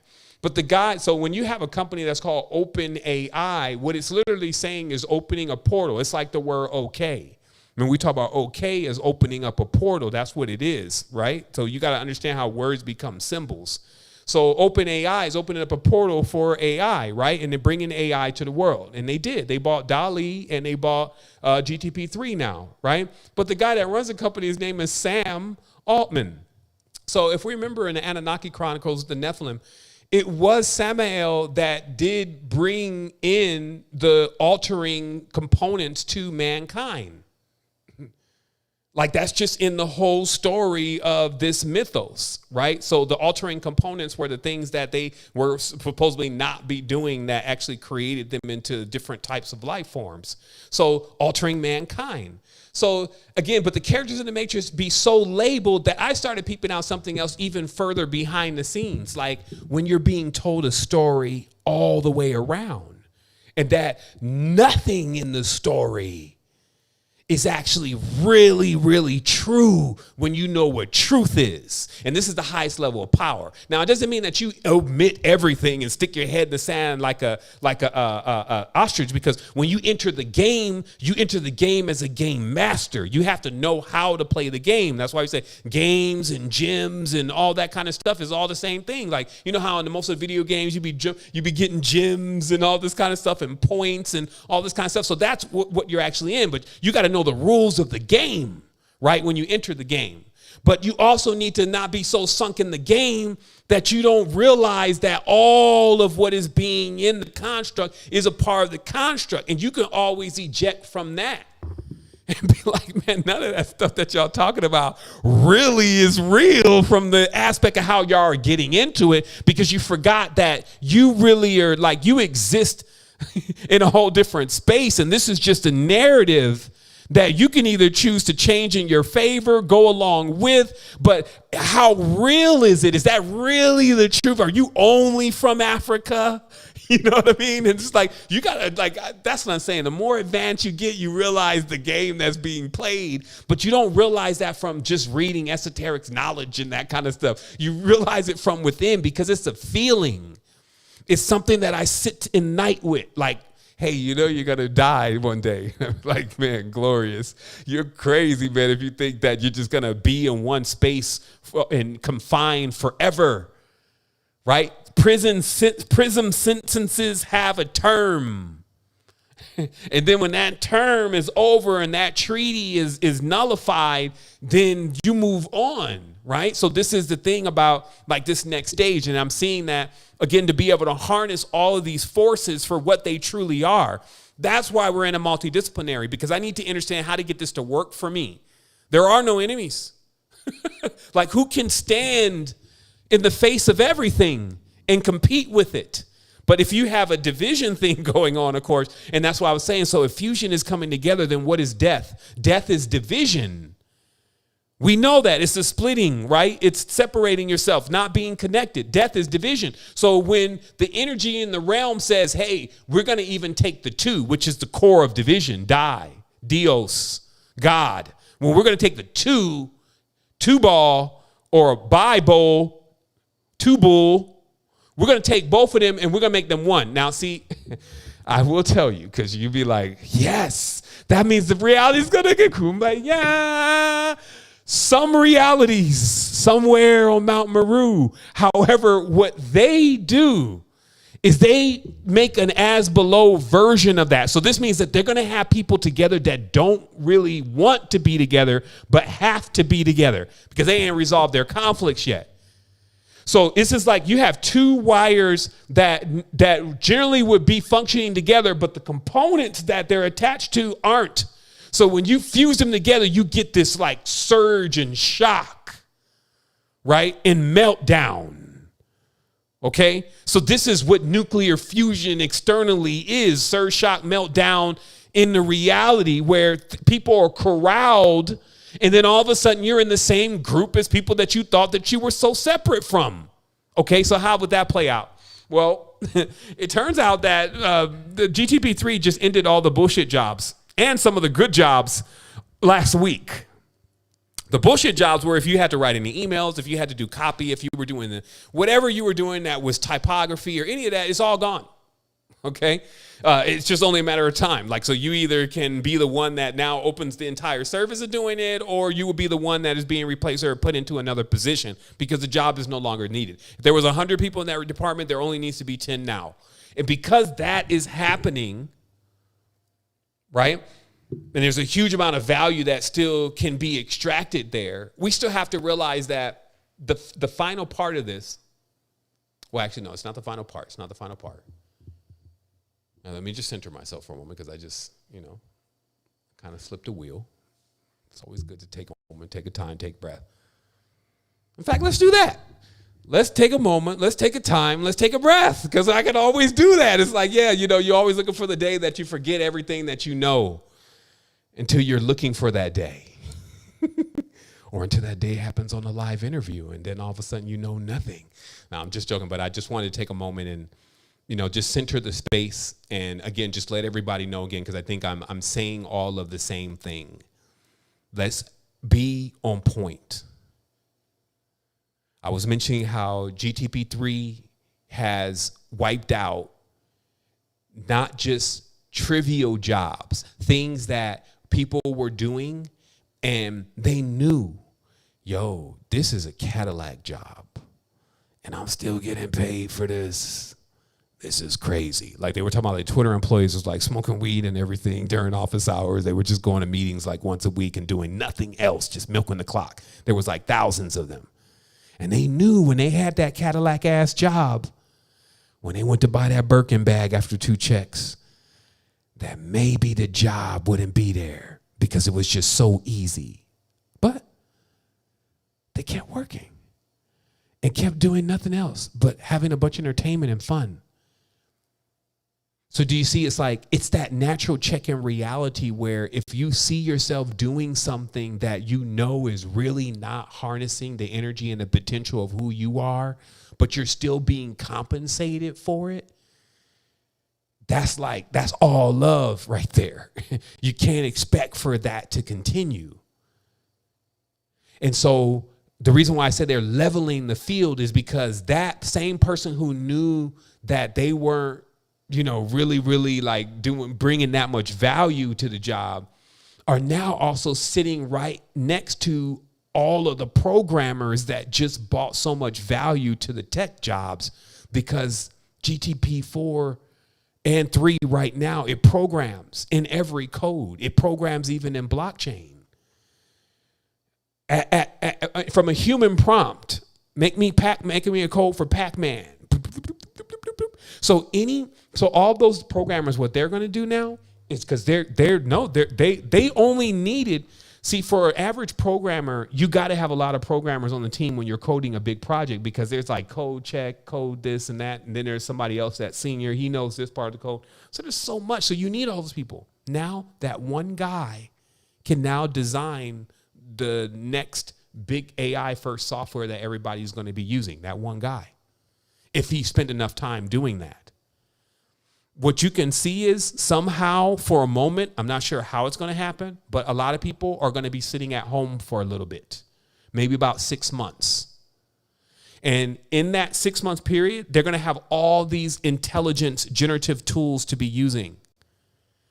And what's going to literally happen is if that person was a fool, then they're a fool indeed. But if there was anything that they still had that they could cultivate, they are going to be able to cultivate it virtually by themselves and then introduce it into society because they're going to have some time to do that. It's all a setup. That's what I'm saying. They're giving people these tools that are removing the rest of the people that you would normally need, which would hamstring you being able to start something. I need to write a business plan. I need to write a business plan about an ice cream truck company. Do it to where it sounds more professional. Do it as if I'm a Jamaican in the 1920s. Do it as if I'm high man. And it will keep going. So see, the thing is that welcome to yourself. Like when people see, if we had been unified, we will already had seen all of this before. Like all of this knowledge, intelligence, and amazing images and cohesion and spell check.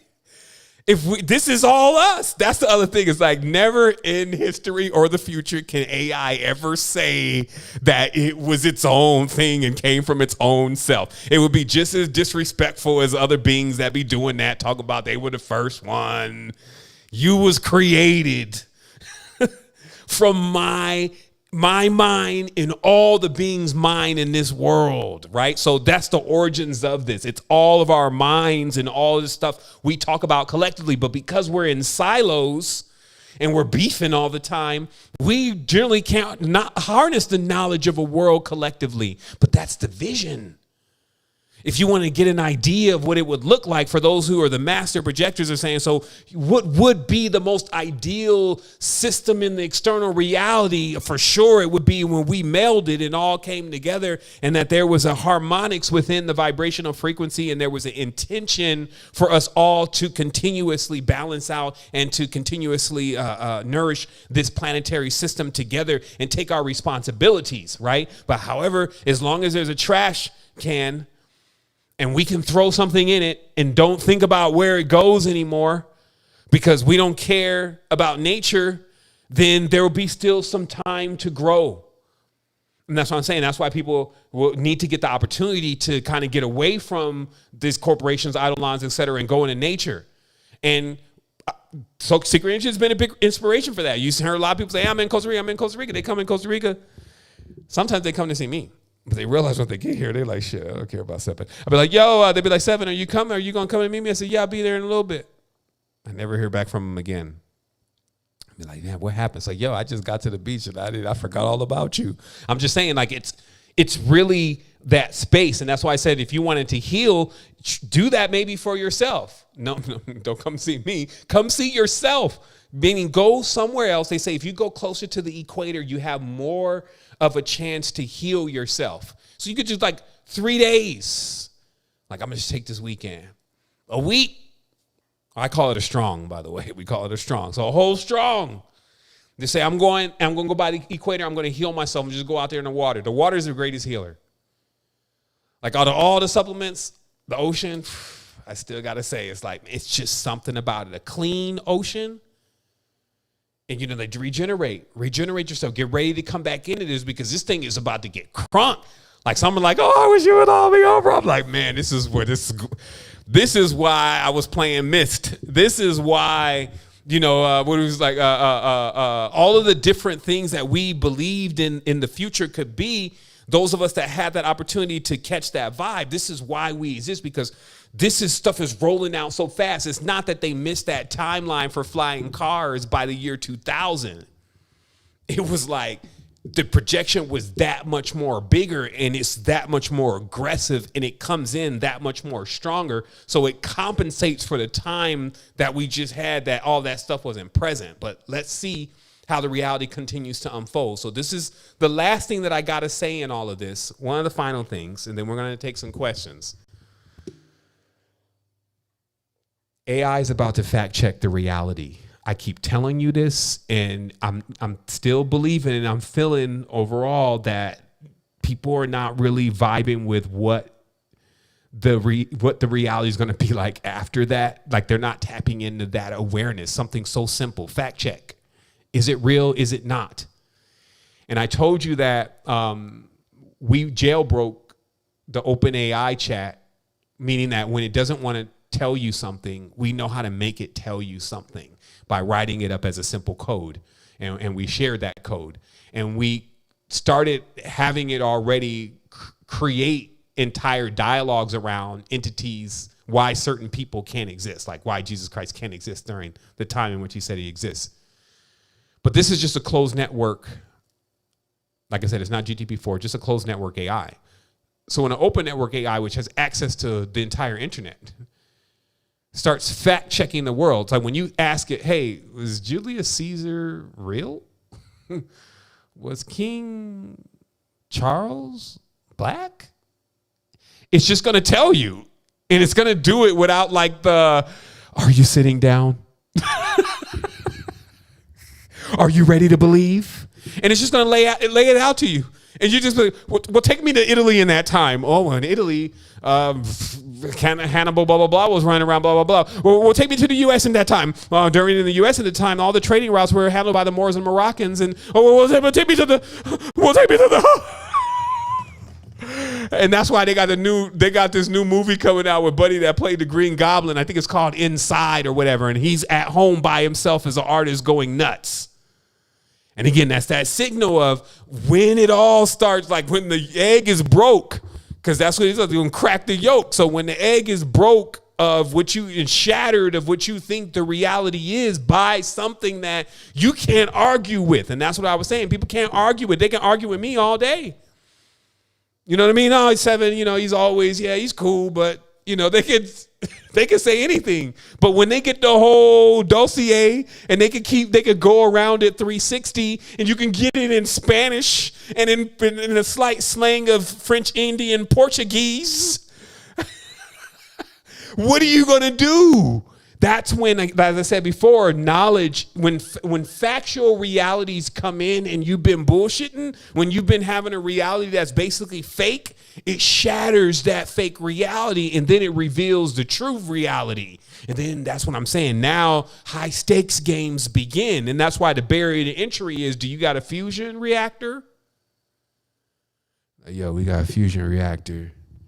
He's pumping out 5,000 kilojoules. I don't know why you need all that power, by the way, unless you're running a machine, a military machine of some sorts.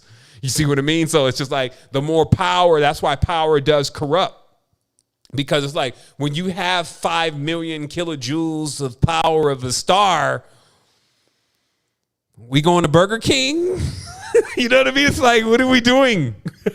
What is this for? Are we all flying out of here? Because did we need gas to get to the next planet? Or because all I'm seeing is trains in New York. I mean, that's what I'm saying. It's like, what are we doing with this? And that's why the whole game is that they sell a utopia. And this is how they keep rug pulling all of us. Because they sell you, oh, we're going to change the trains. We're going to put a nuclear. And then they just feed all themselves and go to Monaco and buy all these big ass boats. And then when it's time to invest, they allow, we went bankrupt. It's fraud. And then the world just kind of stays in the wake of just the controlling part. The tech that actually is able to take down your name and your telephone number and all that kind of stuff. You see, so that, again, is all of what we're integrally saying. We see our future and we know our future.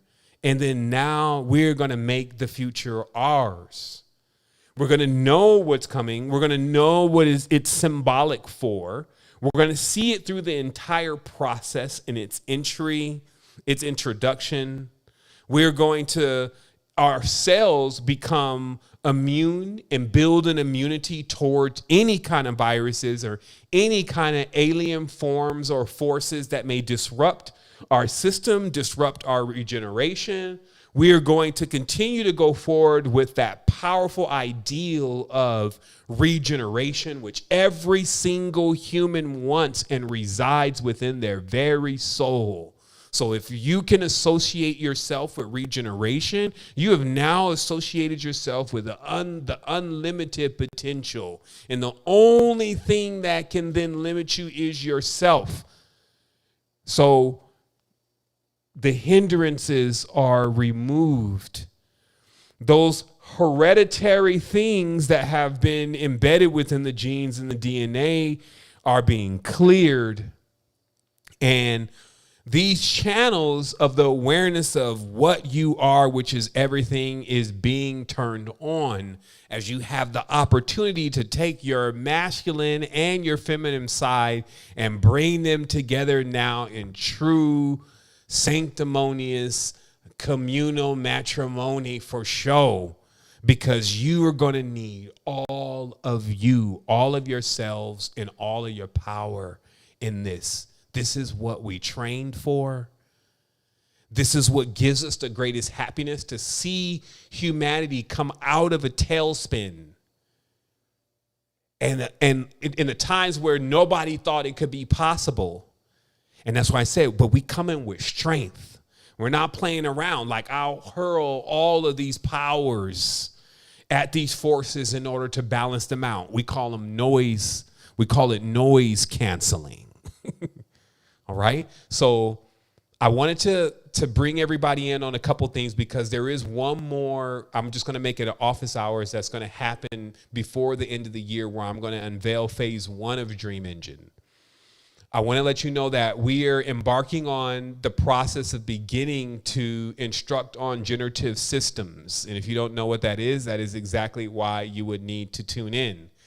You can go to dreamengine.ai and just sign up on the email list, and you will get some notifications about the rollout of generative system training. And what that is basically, in a nutshell, how to truly automate most of the process that you're going through daily that's burning up a lot of your time, how to actually play around with things that have intrinsic value that have not been extracted yet, to actually boost your creativity, especially in the sense of beginning to visualize your aesthetic and your pattern in which you need to project into this world. And then also to be there in the beginning of the creation of a perpetual ecosystem itself that becomes the nucleus for creators to not only be able to have value-adding tools that they can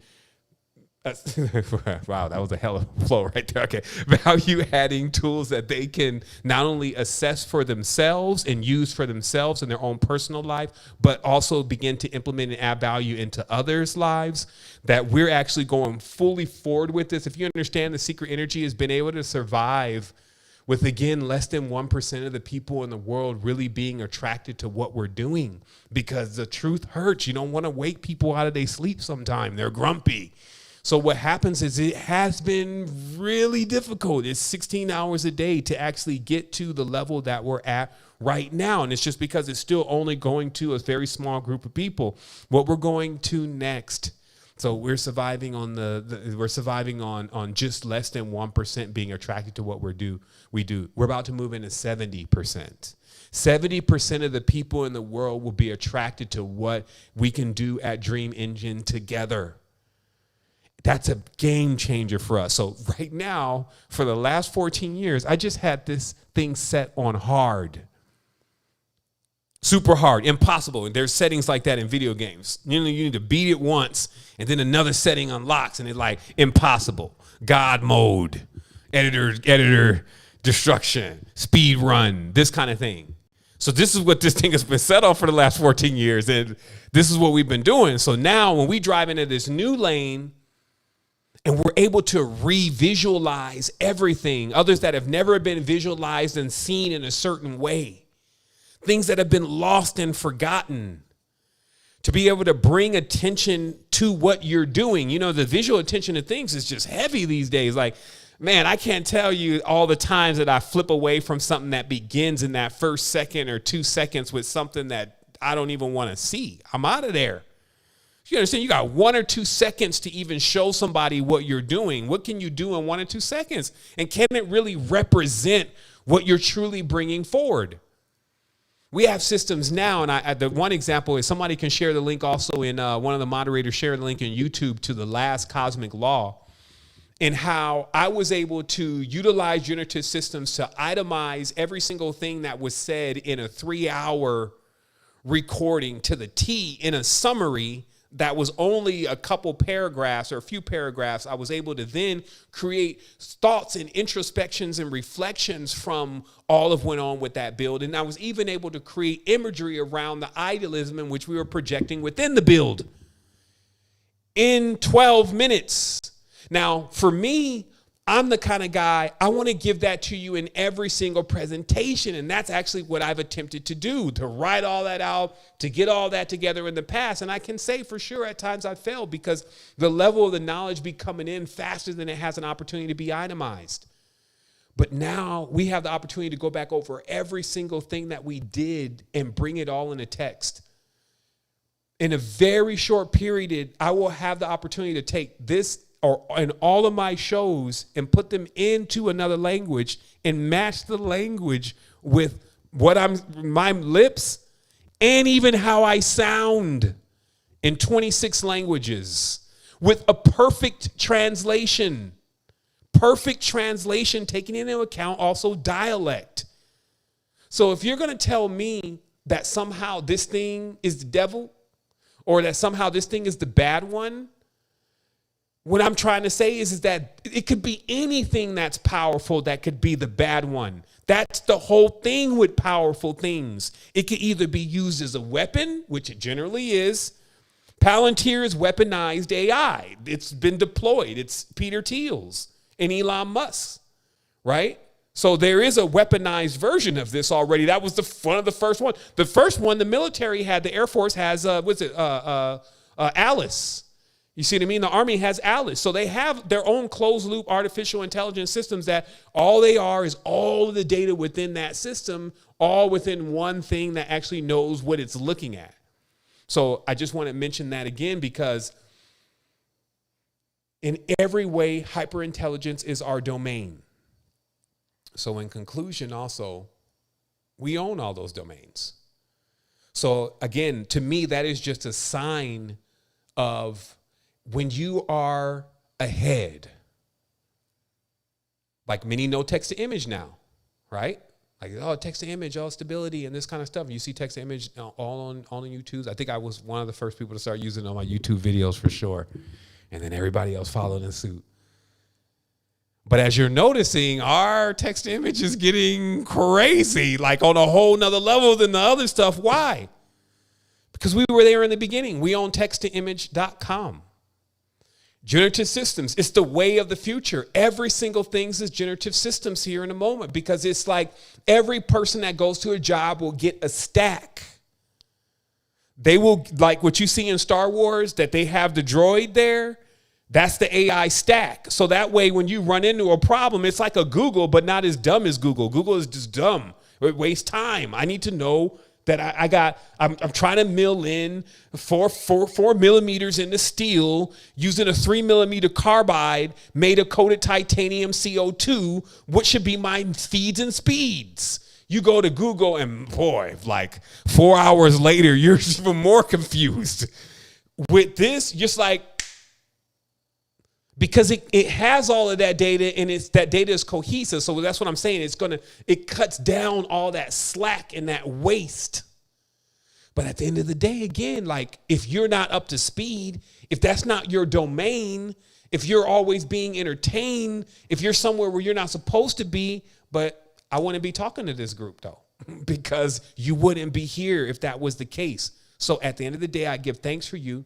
I give thanks for the 768 beings that are actually in here this evening that got a chance to share into this projection. I'm going to start answering questions. I'm going to turn my camera off so that way I can get some water and things like that. And yeah, actually, let's do that. Let's do that because, you know, that is the end of my notes. But I'm just saying this is our domain. And you got to remember, like the reason when they started the www thing, it was that it's domains. Right? So if you own the domain, that is your domain. And that's what I was saying. These are assets for our children in the future. And so all those projections still, like everything that we're even doing with Dream Engine, we talked about this in the Create DAO whole process. We talked about deploying a utility. We talked about extracting the value from that utility. We talked about creating a marketplace. We talked about creating fees. We talked about creating an entirely new ecosystem. We talked about all that. And we talked about building it from scratch. And guess what? We did.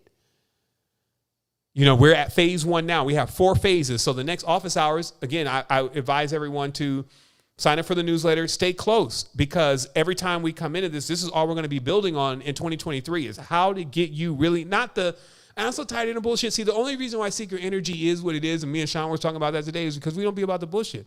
I mean, we could care less about your money. If you need some money, go into the system. Like, you could go and post a link for cubahedrons. People are like, what is that? Shoot. It's about time anyway. What it's like, I know some are in there right now. You in the shower tomorrow, meaning that it's just the time, right? It's the season. It's the gift that keeps on giving, right? The Miracle on 34th Street then played last night. So what I'm saying is that during these times, it's still the game is being played. And as I'm saying, it's like, while that's going on, this process should be automated for you, that part of the game. And that's why this automated thing, it's no joke. It's like, it's time to get hands off of being the miner. Okay? That's like a minority. Okay? Mining, to mine, all in your mind, you only think about them, only think about what they got going on. It's the mining process. Right? So you're leaving the mines, right? And then you're jumping in now into the experience. You're the main character in this movie. You're not an extra. So when you go forward, instead of them giving you income, you should be getting outcome because you put something in already, right? So we turn consumers into creators. That's what we're about. So let's go ahead and go with it. Let's go with it. Let me go ahead and take a moment, take some water. Let's hear some beats real quick. Let's refresh. Then I'm gonna check my phone, and we're gonna go ahead and jump into some questions here.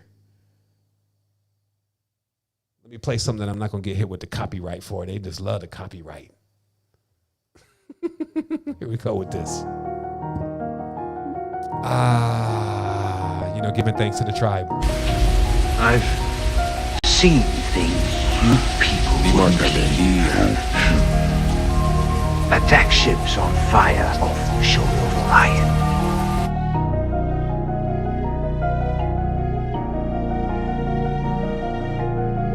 It's murder out there. You can't even travel around your own microcircuits without permission from Master Control Program. That means sending me down here to play games. Who does he calculate he is?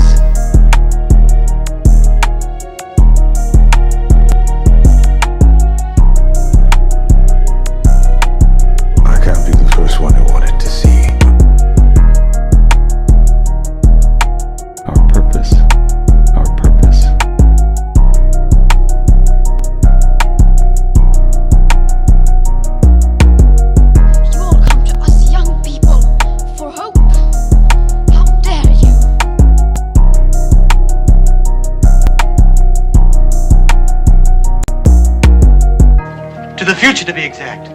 Do you really expect us to believe such a story? Will you just... Certainly.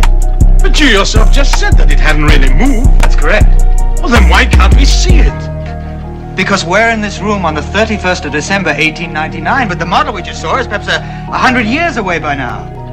This room, even this whole house, may not be here in 100 years. But the time machine occupies the same space that it did a moment before it went off on its journey. Well, if it's occupying the same space, well, why can't I feel it? You must remember that the space you're putting your hand through is today's space. You can't put your hand into the space of tomorrow.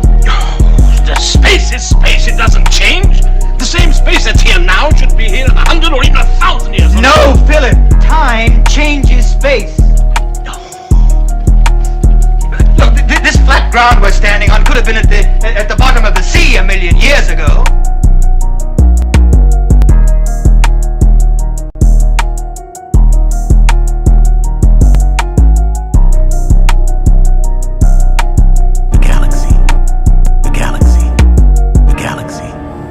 To your eyes, 100 billion points of light. But where you see light, I see worlds.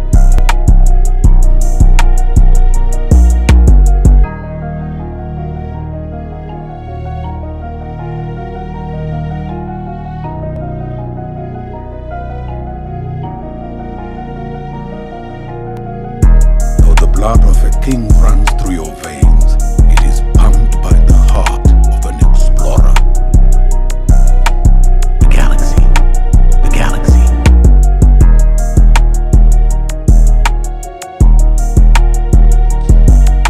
The scholar.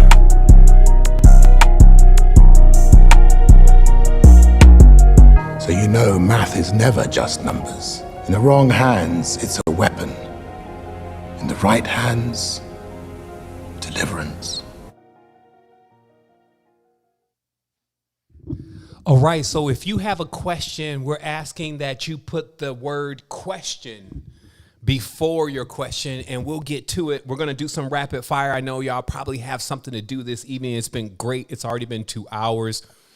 We've shared so much connection here in the space this evening. The energy is truly real. It's bringing us into 2023, letting us know exactly how serious we need to be about this future that we're projecting, but also letting us know that we are not weak. We are ready to have some fun. We are ready to do this thing, but we're also going to do that as adepts. We're going to do that as adults. So let's go ahead and take a little bit more time. And I'm going to go ahead and get the questions on this side, and we're going to get ready. Wholeness.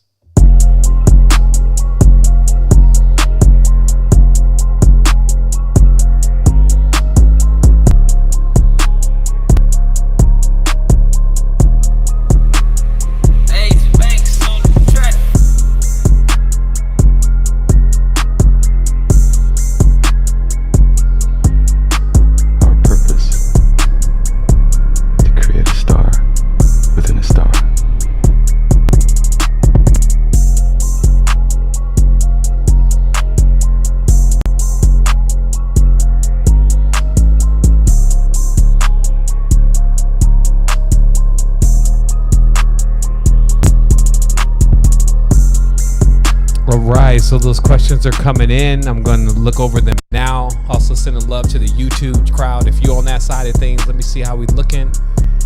All right, so there's 700 of us in the room. It looks like there's about 400 likes. I'm not sure what's going on with that math. Math has never been my strong suit.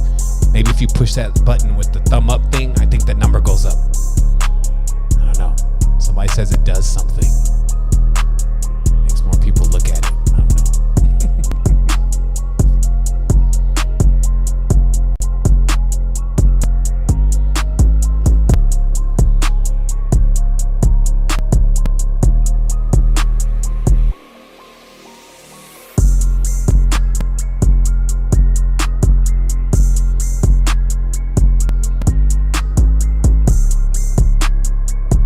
Hey.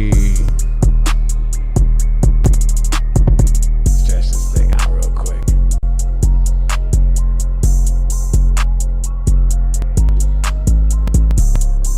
I just kind of had to, this sounds like something that you'd be going about 100, maybe about 120 in the fast lane in 6th gear. Yeah. All right, just giving thanks to everybody that supported. Never used the super chat thing before. It looks very effective. I appreciate it. Know that every single thing that comes through this space is actually then recycled through the space again. All we're here doing is just sending the love back to everyone that they give. Press down and running over though. As they say, create that strong flow, that perpetual energy. Okay, so here we go. Got my first questions here.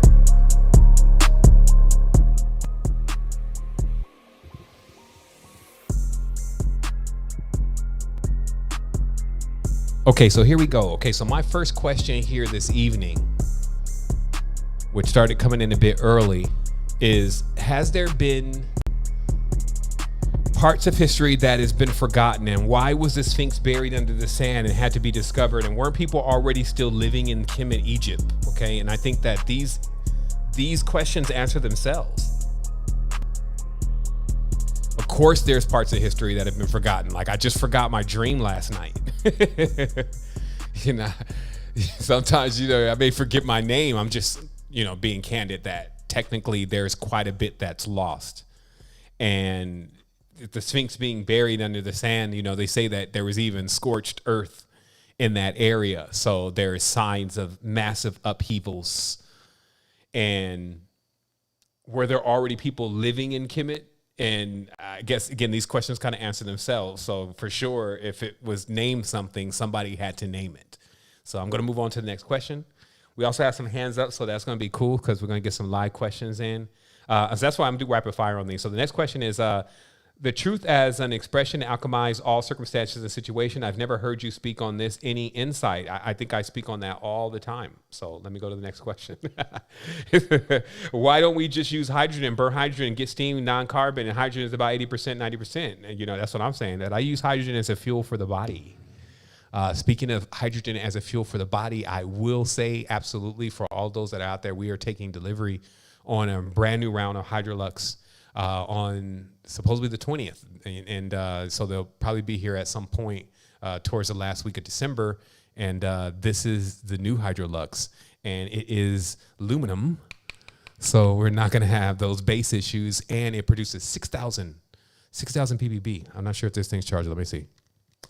Okay, I'm going to charge it up and then let y'all hear what that's like. I was even dangerous for me to be that close. But anyway, hydrogen, again, now for a car, they've been creating hydrogen cars for quite a bit of time. The issue is being able to get hydrogen refuel depots, right? So then someone said, well, we can just build these HHO tanks at our own house and fuel our own cars, okay? And the thing is that when you know anything about machining, and engines and that kind of thing, it just still turns out that because hydrogen is very explosive, you can't just get in there like a weird science thing and think that you're going to just build this hydrogen powered vehicle without potentially blowing you and everybody else up. So again, that's the whole thing with hydrogen and why we don't really see everything being made of hydrogen, even though it is making a huge comeback. I actually saw a hydrogen boat the other day. Very impressive.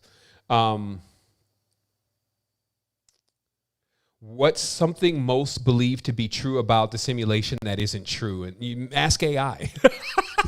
I'm just saying, the Google, that's kind of things you ask AI, like it'll go in with you all night. You know, that's what you want to know. If that's really going to change things. Look, I'm not trying to be rude on the questions either. Just ask the question. We may have fun with your question thing. Ask your question. But I'm just saying, like, I am going to still have a little bit of fun with this. And so I believe that is a good question for AI. It loves the simulation thing. Is Secret Energy looking for developers, innovators, and team builders? So what we're doing right now is that we actually been working with a really good development team. And if you're a developer, you know that developers, they don't really play well together unless they do. And so it has been a challenge getting the right structure of developers. So right now we actually don't need more developers, but we are looking for more dream engineers, and we're looking for generative systems engineers, because that's really the developments that we're creating. We need to pair them with engineers. So we're not actually dealing with these computers and things to phase out humanity. We're actually dealing with it to actually begin to create jobs, if you may. I call it funds because it's not work and it's funds, right? Think about the terminology here, but we like to create fun because you can see with these type of things, you could do it when you want. And you could do as many as you want. So if we create a queue of, like I got a queue of 300 people that are requesting a certain service, you can come in and even pick through those and determine which one you want to do in Dream Engine. And then you already have your stack. So we deploy a stack with you. So we give you the tools to do it with. We give you the prompts. And so really it's a little easy. That's why we call it automated wealth. I mean, it's as automated as it can be, but then it also allows you to be anywhere, any place. And then it also gives you a level of awareness or knowledge, meaning generative engineer is the engineer of the future. And so if you know how to work this stuff, then you can really, you don't need to think about whether you can go and get a job doing this. This stuff empowers you to empower your own creations, but we can also turn around any kind of financial growth for you also with this. So I just want to make this very clear. It's a very powerful tool, and also permissionless, meaning you don't have to ask anybody if you can use it. The next thing here is, so that's what I have to say. That's what we have available now. We're still very small. Remember, Secret Energy is not like super huge. We're doing a lot for how much we have to work with. And so the moment that, again, we can catch some adoption, then we're just going to have that much more resources to configure, to build what's already in our pipeline, already in our roadmap. And so we do have a roadmap. We have a pipeline. We have a whole white paper. We have every single thing about what we're doing, and that progress all the way out into probably about 5 years. This next question is, can you speak on this supremacy pitfall that exists in the ideology that suggests that the original is superior and that some do not originate from the original? Yeah, I mean, it's just buffoonery. It doesn't make any sense. It's not my at, because everything comes from the same source. Everything is made from the same thing. There's one original pattern and design, and it's embedded within everything, whether it realizes it or not, or has it been capable of extracting it. And everything that exists is just a variant of it. And if it's not self-aware or aware of itself, then it's just experiencing itself as it is. And if it's totally aware, then it's experiencing itself as that. And, you know, that does take a minute, though, to not just articulate and realize from like a theoretical level, but it takes much more longer to integrate it into your being. How did we regenerate? How do we regenerate society and wellness? I mean, that's a very, very open-ended question, because there's so many points that we need to meet society at in order to be able to do that. I suggest you start with them. That's why we call it understanding, because you need to know about yourself before you can start talking about conspiracies and all that kind of stuff, where it just wastes a lot of time and energy because you're not getting anything. There's no payoff for you yet. And that's what people are really looking for, is adds to value in their lives. Your thoughts on 432 hertz and the notes A, B, C, D. I believe that there are real professionals of sound. I can actually call in some of my friends and they can grind this out. Like, I would recommend a book called Math Magical, and it will teach you every single thing about these notes and these scales and how it all flows and functions. Math Magical. The gentleman's name is Derek. Yeah, he's got a kind of a longer last name, but just type Math Magical Derek.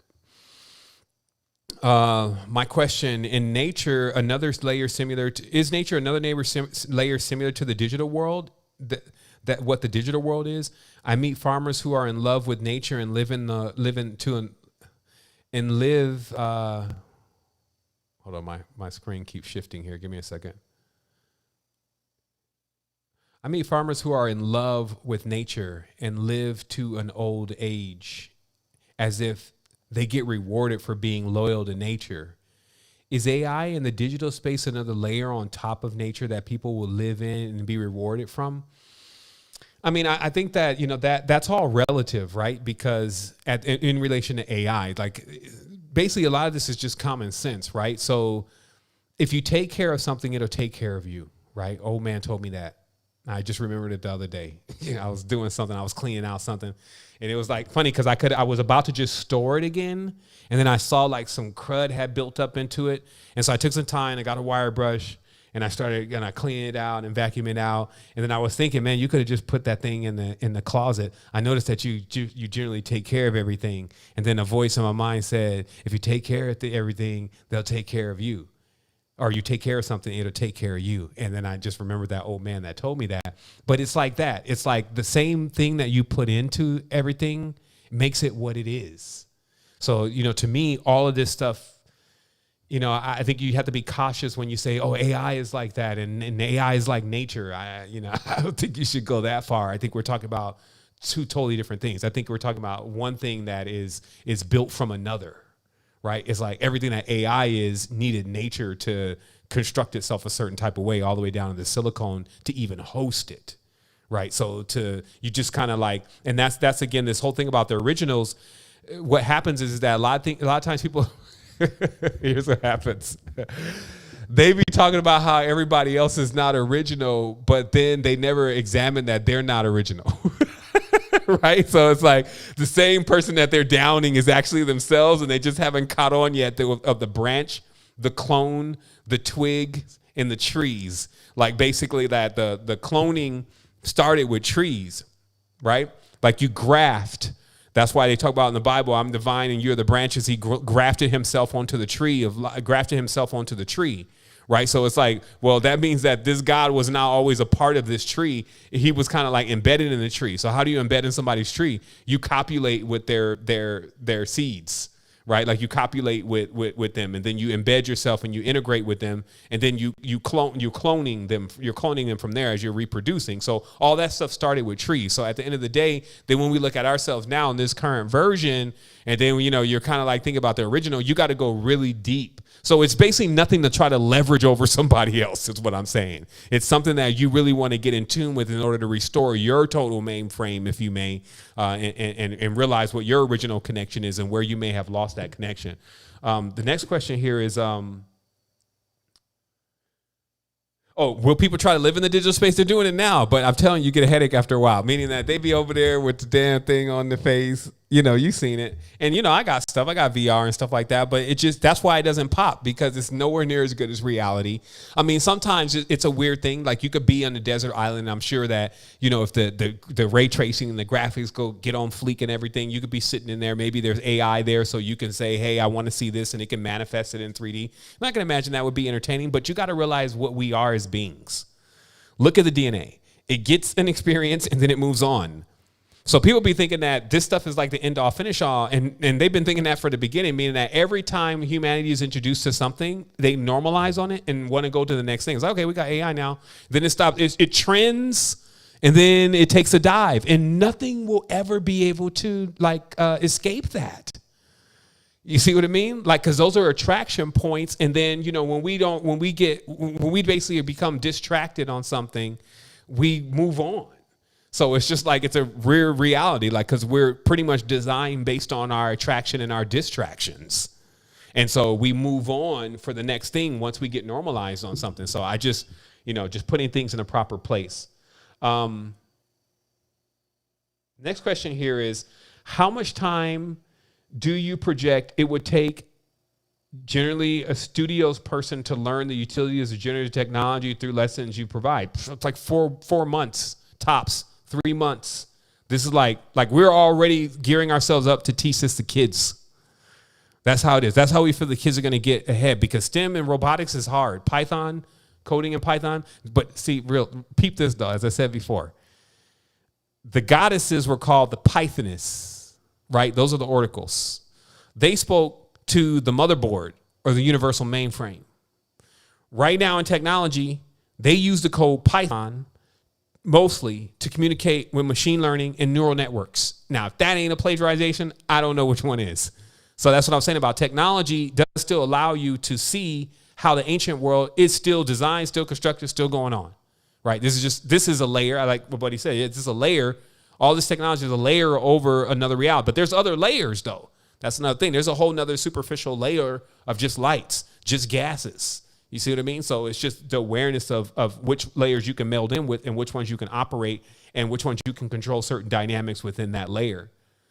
We also did a build about how those layers are actually layers on discs, that they're DVD, if you may. I might not be able to pull the image now. Let me see if it's already loaded. Yeah, I did eject it because it wasn't my best image. But I was basically showing how the realities are set up like a spindle.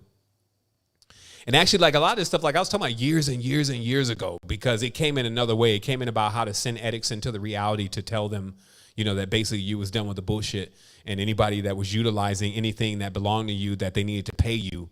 And this was all going on energetically because you were making it to the center of your body. And that if you didn't understand that you were out on the edge of a disc, and everybody out on that edge was insisting that where everybody was the only space because they had never made it to the center, then you would have never realized that there were other worlds. Because once you get into the center, then you go up the rest of the worlds, or you go down and you see other worlds, and that, of course, is the base of the spine. And then that in our entire belief systems, and not just beliefs, but systems of knowing, systems of training, were actually based on this awareness and this knowledge. And obviously that is symbolized within emblems like these, where, you know, you're getting that full blown awareness. But that one on the right, like that stump, if you may, would be in my world like this, because all this stuff is really like symbolism of organic things. And this, to me, is as we know, this is a tree. Again, Secret Energy broke this 6 years ago, meaning this story about the world and trees and all this kind of stuff. Those posts are on Secret Energy. They're already indexed.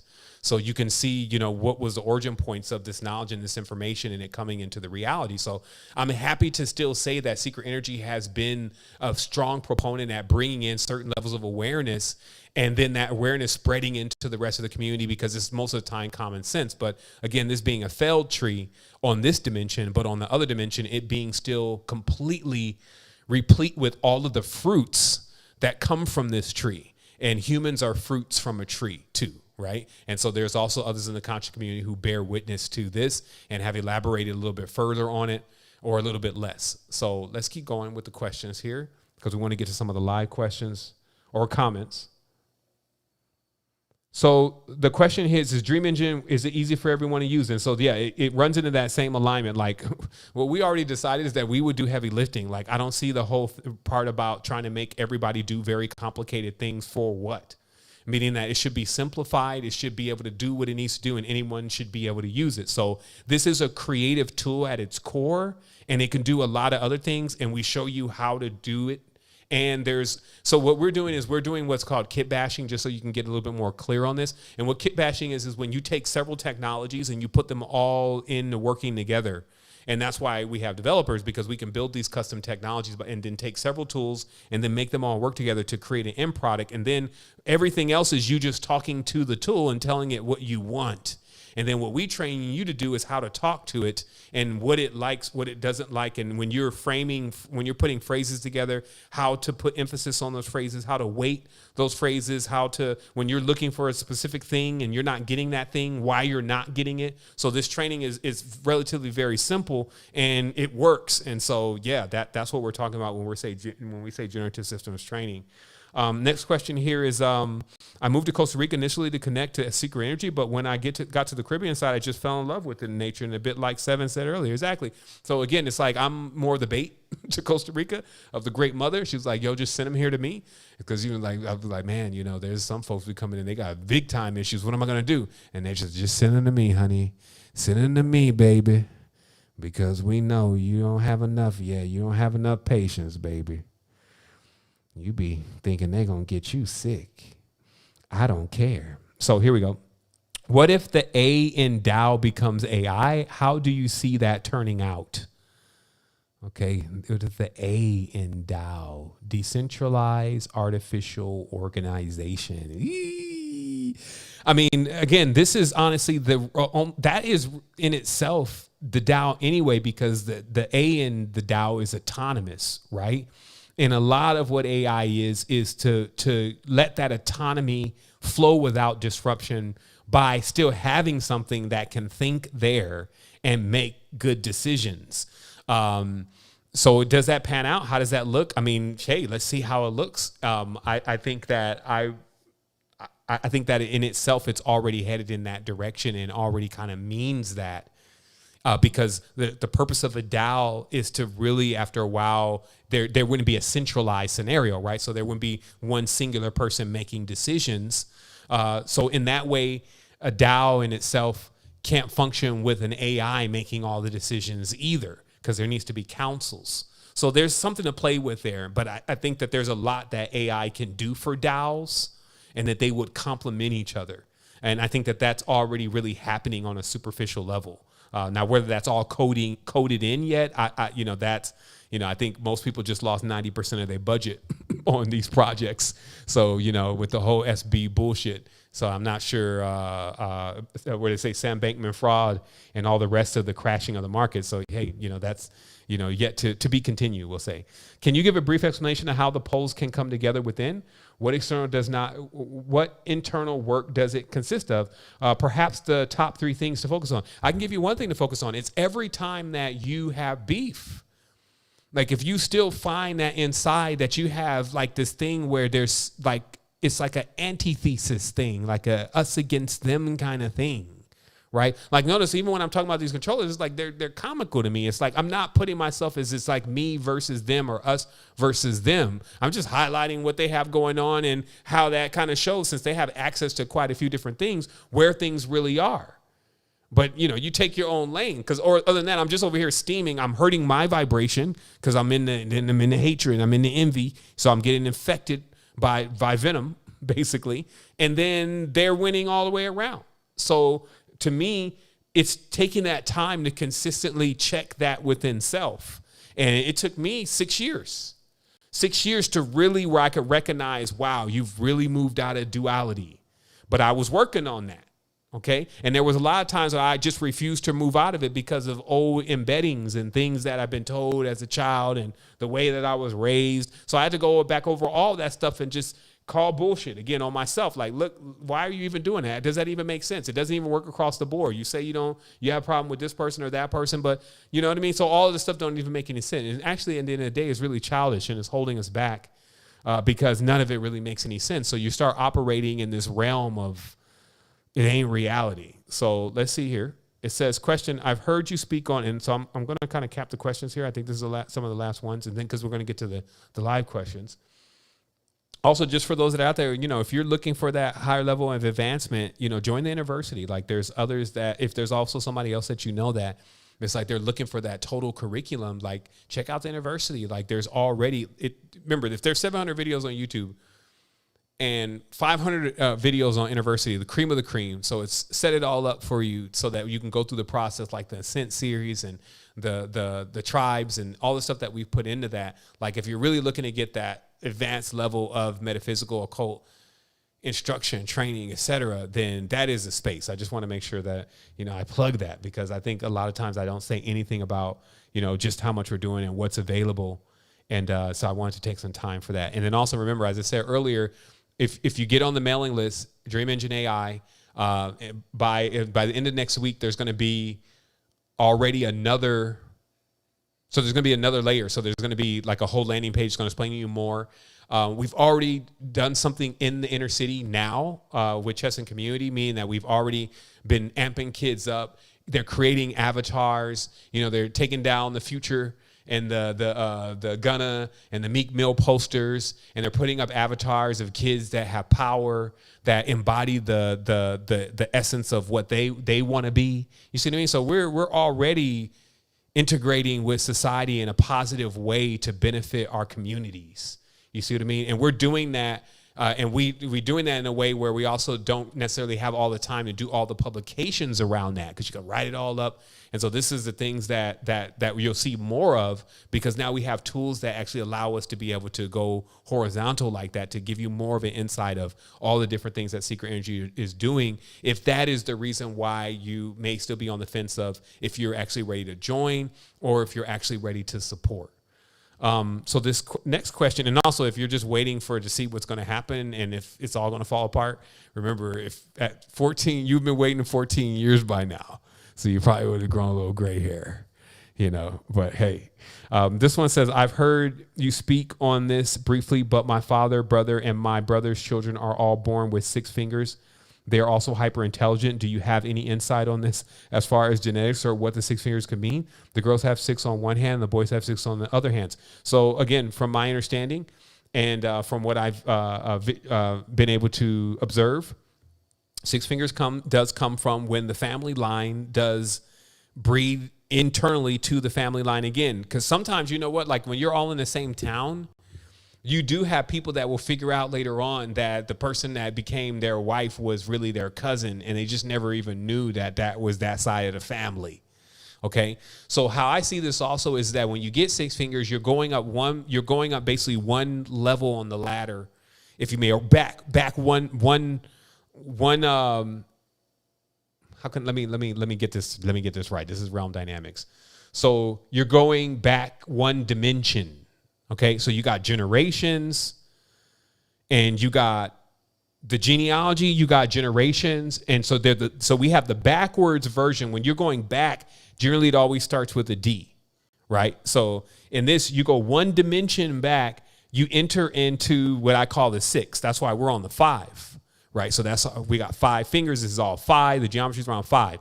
So when you enter into the 6, which is actually the number of Venus, by the way, because that's why all this stuff is like in this world, 5 is the number of Venus, because Venus traces out 5 in the sky. But in enealogy, 6 is the number of Venus.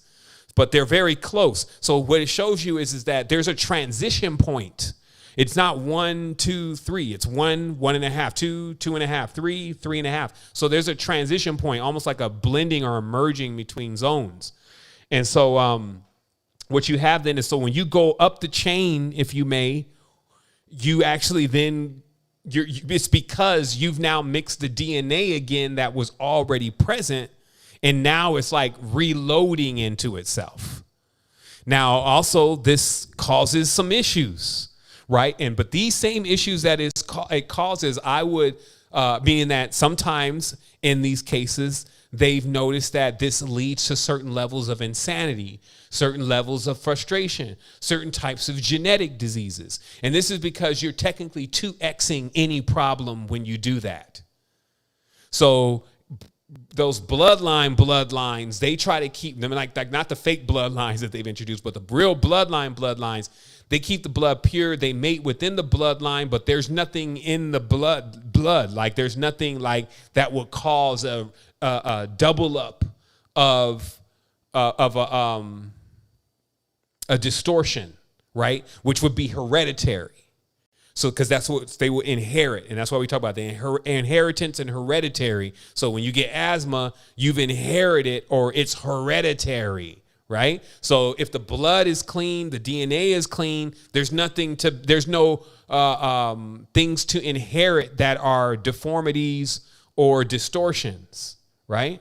And so this is, again, like just the awareness of even how the original families had to be structured. And then also, what I believe, because I do believe I'm the only one with the 6-finger theory, right? But what I believe is just how that all plays out as far as what goes on in the genetics. So there's another question here. Is there a device that can measure the strength of an aura and chakras to see which chakras are most active, or can you see the bioelectric, the energetic electromagnetic field? I mean, I will admit, me, I'm no BS. Like the Kirlian camera, I'm still on the fence about. But supposedly the Kirlian camera is the device that does that. I'm a little on the fence because I've seen it used in very negative ways. Meaning I've seen I knew somebody who had one, and then when they were saying stuff's going on, I'm checking the thing and the thing's not even plugged in.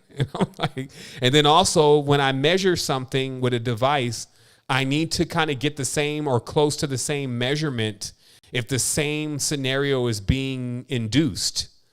That's what we call clinical trials, right? So if I go on DMT and I go in a certain space and I see a certain thing, and then I bring somebody else and then they go in and they see the same thing, we can confirm then that the thing is there. So that in the clinical trial process, I found that the Kirlian camera kind of failed those trials because it was like the variables were way out there, and it was almost like, is this thing really reading anything? So again, visualization, the gastric. So there's another one that's called a gas. Oh my goodness. The gastric and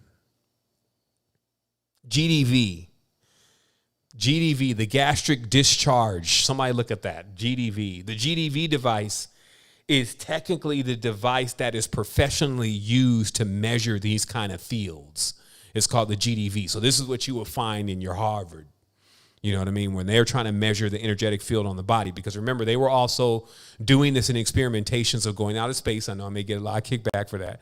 But there was remember, there's supposedly no electromagnetic field in space. So they were trying to figure out how people would adapt to having an electromagnetic field. And it turns out that they don't, that they can't gain motor skills over their body. But even having a simple radio around gives the person enough of an electromagnetic field. Now, this is weird. I may have to go back on that research because basically what it's saying is the sheer fact that we have electromagnetic things around us, and this is not just computers and things, but the earth, puts us into a certain awareness. It actually connects us to the hive. But in the event that we go into a place that there is no electromagnetic field, it's like we don't even have memory. We don't even have a way to access the system. So they created this thing called the dodo ring, I believe it was called.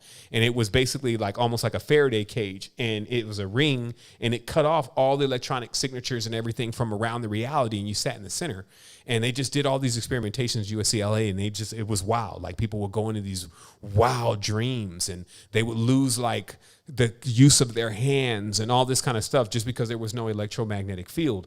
So yeah, just a little bit on the electromagnetic field and exactly what it all entails and what the measuring and the use of it has been as far as what has been proved over time in a clinical setting. I'm sure, again, if you try to find something, you'll find something. Does the new fusion reactor have anything to do with the fact that the Earth's surface was set up as a giant circuit grid to harness energy? I mean, the Earth's surface has always been set up that way, though. It has an organic grid that takes thunder, and thunder rings the Earth like all the time. So there are places that, you know, there's places in the desert and stuff where it's always thundering. It's like you can't really even live there. There's places on top of mountains that they're always thundering. You can't live there. And that thunder, when it's hitting the earth, is constantly ringing the earth and creating even life as we know it. So, you know, there's a lot going on that has to do with how the earth is configured. I can't directly pair that with the new discovery of fusion. I'm pairing the new discovery of fusion with the same thing that we were already headed towards, which is singularity or the merging point. And I'm saying that they keep using this word singularity as if it relates to AI, but it actually relates to the torus field, and both of the fields start working as if they're one. So they're going to always have that external version, but there's now another indicator that two forces that are otherwise very difficult to combine together have now been combined. And I would take that notion as a signal and a clue to that you can probably merge your being completely now. Okay? So bringing it together. So here's a super chat question. It was, here's another question. If life is a script we created for ourselves, how do we get lost in it? Shouldn't everything go accordingly? I feel lost as fuck. And I'm ready to disappear because life is boring to me. I mean, I totally get it. But remember, it's the same thing that happens in the dream. Like, you could get lost in your own dreams. So you need to get a true north. You need to actually get your nautical systems back online. That's why you feel literally lost. And remember, your auric field is magnetic and it's responsible for orientating you. That's why you have birds that have a magnetic field. They know how to fly where they need to go because they follow these magnetic lines and they have a magnetic receiver. You have one too. And so you have to train that thing though. You need the manual. Right? So the manual to your own body. So the first thing is, we've always suggested the etiology. Get into yourself. Like, really understand that you are on this number. And once you learn everything about you, you'll understand why you do what you do. And then you can complete all of the numbers, right? The whole hebdomad, if you may. And then you can get into a completely unified field. And then you can identify also all the characters that are around you and why they play the game like they play the game. And it brings a lot of healing into the space, and it allows you to be able to communicate. Because other than that, you're going to be bored because you're going to shut off yourself. You're going to be isolated, and there's nobody that you're going to be able to communicate with. And boredom, cabin fever, everything ensues from there. You start feeling like you can't vibe, you can't connect. This is why we're creating Tribe. I'm creating Dream Engine also because, like, I found that in creating Secret Energy, which will still be a part of Dream Engine, but it's a lot to get people to actually come into a space and start, connecting and talking and doing that on a normal basis. We even start thinking about whether that's healthy or not, especially under the context of that you're not generating something that's going to allow you to bring more value into your life. So Dream Engine is a refinement of a social network. It's actually a social network ecosystem. It allows you to connect with people on the creative capacity. So that way people can get together, create books, create music, these kind of things, and actually get through with a project because they actually have others that are interested in creating that project with them. Also, the barrier entry is lower. The amount of time that it takes to actually come to completion is a lot more faster. And so that way you can kind of refine yourself, because let's face it, everybody doesn't come in as a professional. You can refine yourself to a point where you actually produce something that others feel like really has some value. Then you're utilizing your own uniqueness, because that's the whole thing about genealogy is you're discovering your uniqueness. So just remember that. That's what you're looking to do here. You're looking to discover your uniqueness. What is the fruit that your tree produces, right? Because once you're doing that and once you're involved in that, it's not going to feel like you're working. It's not going to feel like people are exhausting you, taking more from you and all that, because it's like you have that in abundance. But when you're doing something that basically is not you and not really what you should be doing anyway, and etiology will tell you that. Remember, etiology phase 1, phase 2 deploys to you in Secret Energy absolutely free after you sign up for the site. So, hey, just check it out. Check out yourself.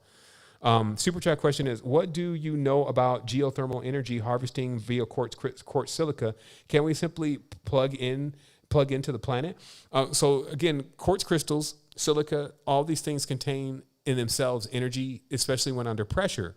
This is, of course, piezoelectric energy. We use it to light lighters. We use it to do certain things with. We generally use piezoelectric energy as a sensor because it's not really giving off that much voltage in the first place. But yeah, I mean, the whole planet is full of energy. And the whole thing that governs how rapid or how advanced a society is their ability in which to harness that energy. So I would advise that you look at the Kardashev works. Somebody can probably share that with you, a Wikipedia link. If you haven't seen that already, it gives you more information about civilizations and how they harness energy, and how the most powerful thing is to harness the energy of a star.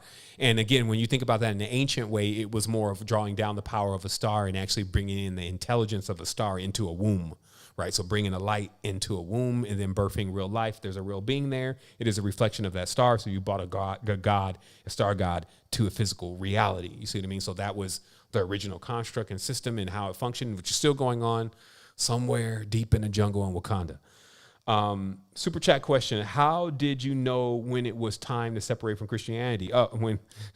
When God told me, or when he got pissed off when I asked about my power, basically that I realized that that there was a lot of things to be able to achieve on the spiritual plane. And I queried about like when I was going to be able to be upgraded to some of the more magnificent levels of power.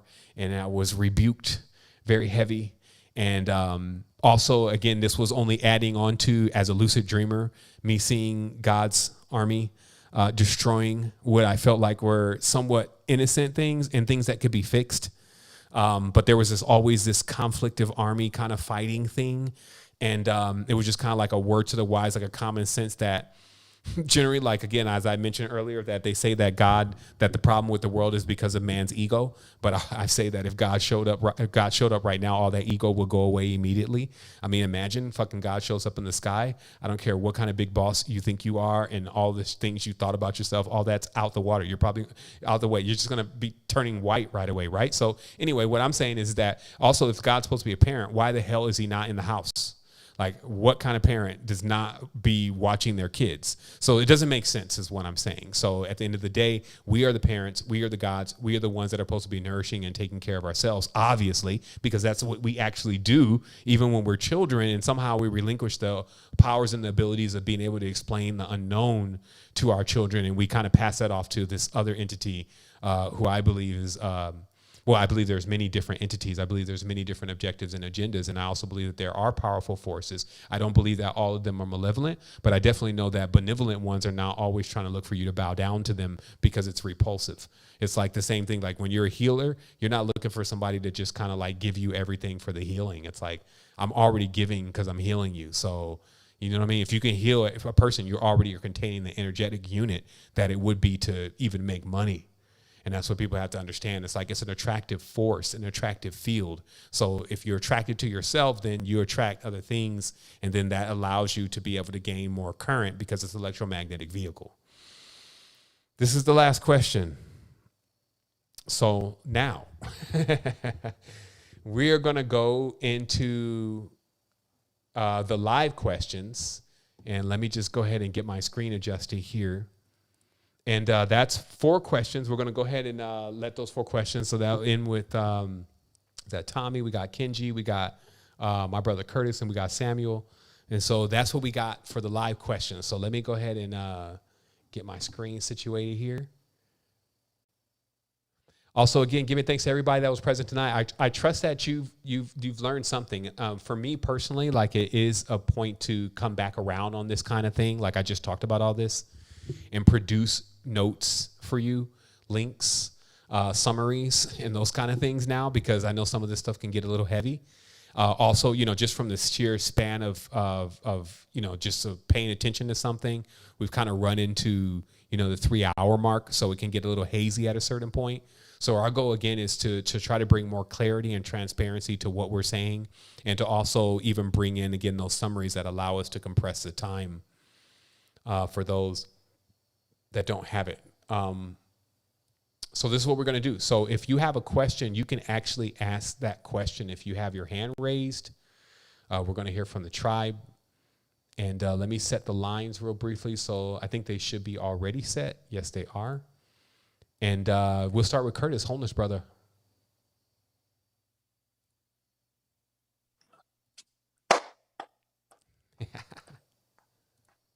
Yo, bro. Yo, standing ovation, bro. Give thanks, bro. Oh, man. It's like the joy that comes through with what you're delivering. Always coming on point, bro. like direct wave from the cosmos, bro, and alignment. I give thanks for, I'm honored to know you, bro. And I can't say that enough. And I think, give thanks. Give thanks. Amen. Corner going wild back here. I'm saying, talking to the ancestors. So, yeah, it's an honor. It's an honor. Supreme. Vibe high. All right, so I'm gonna jump in. So with the everything's coming through to make this precise, and I know a question that came through that I know that we can answer during the office hours, and so I'm looking forward to creating fun as a dream engineer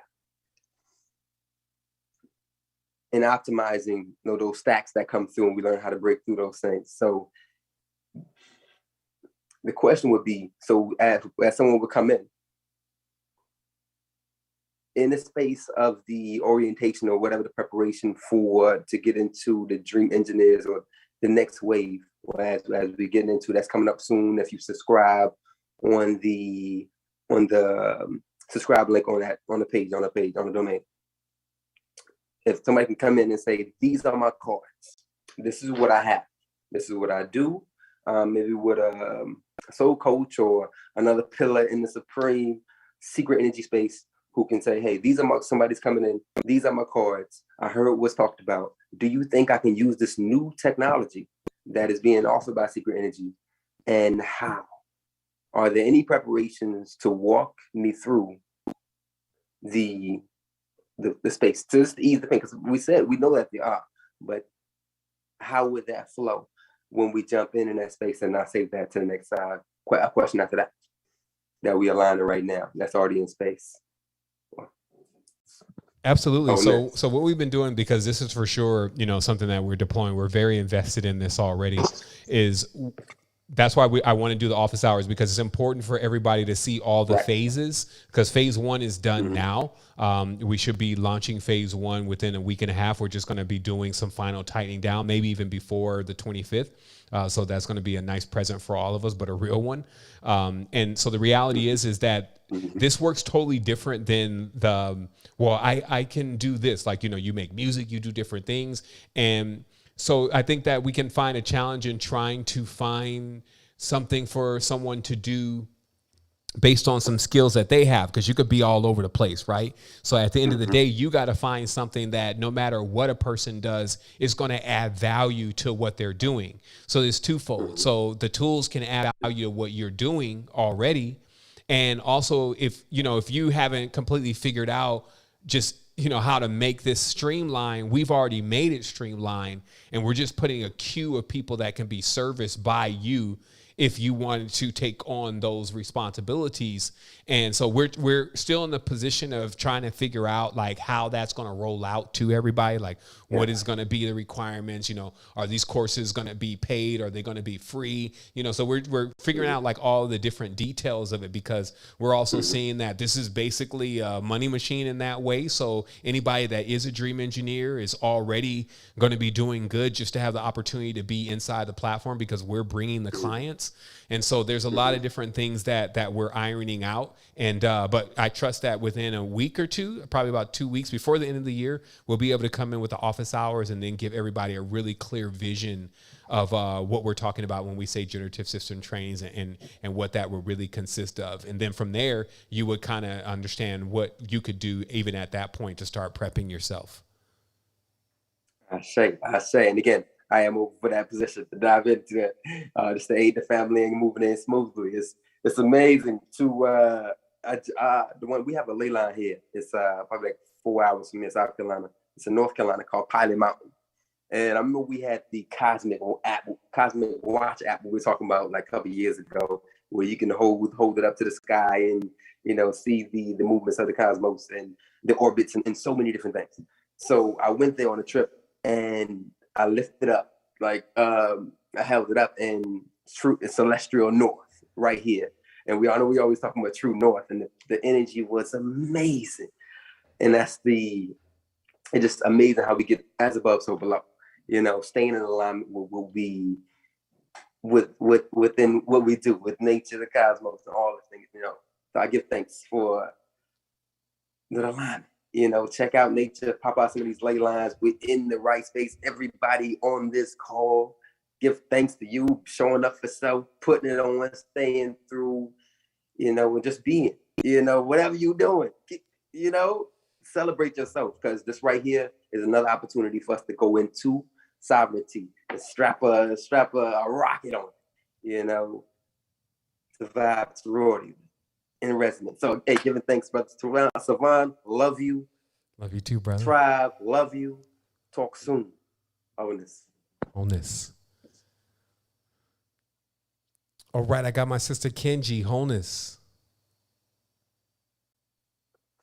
Wow. I'm like wholeness. I'm just got to breathe into the space right now, letting off that steam. I could say that it was fire, but that would be an understatement. That was an elemental build. It contained all of the elements, all of the elements. And so I'm just honored to be here, to be able to pick up what you're dropping. I really appreciate it. So I really just had a comment, just to say how beautiful it is and how honored I am to just really be in this space, to already be hearing this. Some of these things I heard 10 years ago, but didn't know how to put them in order. So I just thank you for the order. Even like Curtis just said, thank you for showing up as all, being all itself, because the proof is in the pudding. I love it. I love being here. I love y'all. I love this tribe. I'm realizing there's more people in Dallas and in Texas. So tribe is really going to have to connect, even here. But just thank you for holding space, brother, for everything that's going on. And then my one kind of question is, can I trade my first phase of Dream Engine? My second phase to first phase. So, but no, I'm just saying, just really excited to be here and what's going on. So I am in the second phase of Dream Engine. So I'm just looking forward to moving forward with that. Let me not say, I forgot you said say, so I'm not buffering. But thank you so much, brother. It's just a beautiful thing to be here, to see everybody's face, to be at home in a community, being someone who just never really fit or felt like I didn't fit because I, was playing my own drum, but I love to be a part of the symphony that is here that we call Tribe. And so thank you again. Thank you again. And I'm looking forward to Dream Engine. Wow. Thank you, sister. You always bring a light into everything that you do. Give thanks for you with a beautiful smile. Also, I just wanted to let you know that Dream Engine is incredible. Again, we've already put in a lot of time and intention in this. We actually spent quite a bit of the last part of this year, let's say the last 6 months, even, just investigating everything in the space. I know there were some questions also about what are we doing in the text to video space and these kind of things. And just understand that, because I already have a technical background, so this wasn't something that I just kind of jumped into. I've been able to and also the metaphysical background. So it's actually allowed me to really be able to see things in an entirely different way and also do the critical thinking around making certain types of connections with the software and the generators of certain softwares, and just really having a good pulse on what's available. And the moment something's out and available, we already have it. So what happens is the development speed, because you can have access to an entire neural network, but then bringing that around to where users can play around with it. Or, so you got to be able to basically bring the whole technology all the way down to a window, a prompt, a site, and incorporate those things. And that does take some time to build. So we have those things in phases. And again, it's going to be fun to just reveal those phases and how things are going to roll out and what's going to go on in that space. And I'm sure everyone's going to have a great time because we all love to create, and we love to see our aesthetic debt, our creative debt, and any other debt that we may have dissolved. So this is the absolution of some of the creative debt, as I mentioned before, that we've been storing up because we have so many great things to bring to the world, but we do need to bring all that into something cohesive. And so that's what Dream Engine does, is it brings that cohesion into the creative capacity.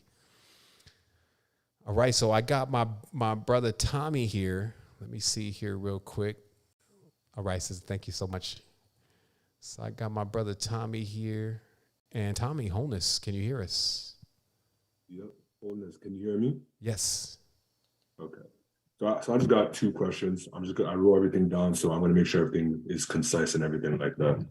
So like the first one is in relation to generative technologies, where would you recommend someone to start learning about utilizing this technology before the rollout of the education that you guys are about to roll out in 2023? Because I understand that this is definitely the next wave, and it's like getting the internet in the 90s, right? So plus, if you're a genuine creator, you won't have a problem utilizing this technology for financial freedom. So that's just my first question, and I'll start with that then. Okay, great. Yeah, so I answer that question. So for us, and you know, that's a time, like we're pioneers, right? So when we come in on something, it's like a lot of times the first time, like you won't hear this term. Like it's probably your first time hearing the term, right? But if you go Google generative systems, because that's how I work, right? So I'd like, okay, well, if you're saying something, let me go check that. And then I just follow all the pathways from there when something is so early. What we're doing is we're saying that, because generative systems is kind of a default word for any technology that can add value that's permissionless and that actually, again, adds value. So it's something that can keep generating, it's something that can keep creating that value. And so there are generative systems being born now. And what we're saying is that, hey, we want to train our engineers on operating generative systems. So for us, we have a specific stack, and that's something that we're going to reveal when we come to that part, which is not long from now. And that's also, you'll notice about me, is I don't pre-sale stuff, and I don't like talking about things before they're done. Because it kind of even jinxes it a little bit, right? But we're already done with a certain part of the phase. So now we're like, okay with saying, hey, this is what we're doing. And because of that's as much data I have to give to you. Like I would check it out on Wikipedia.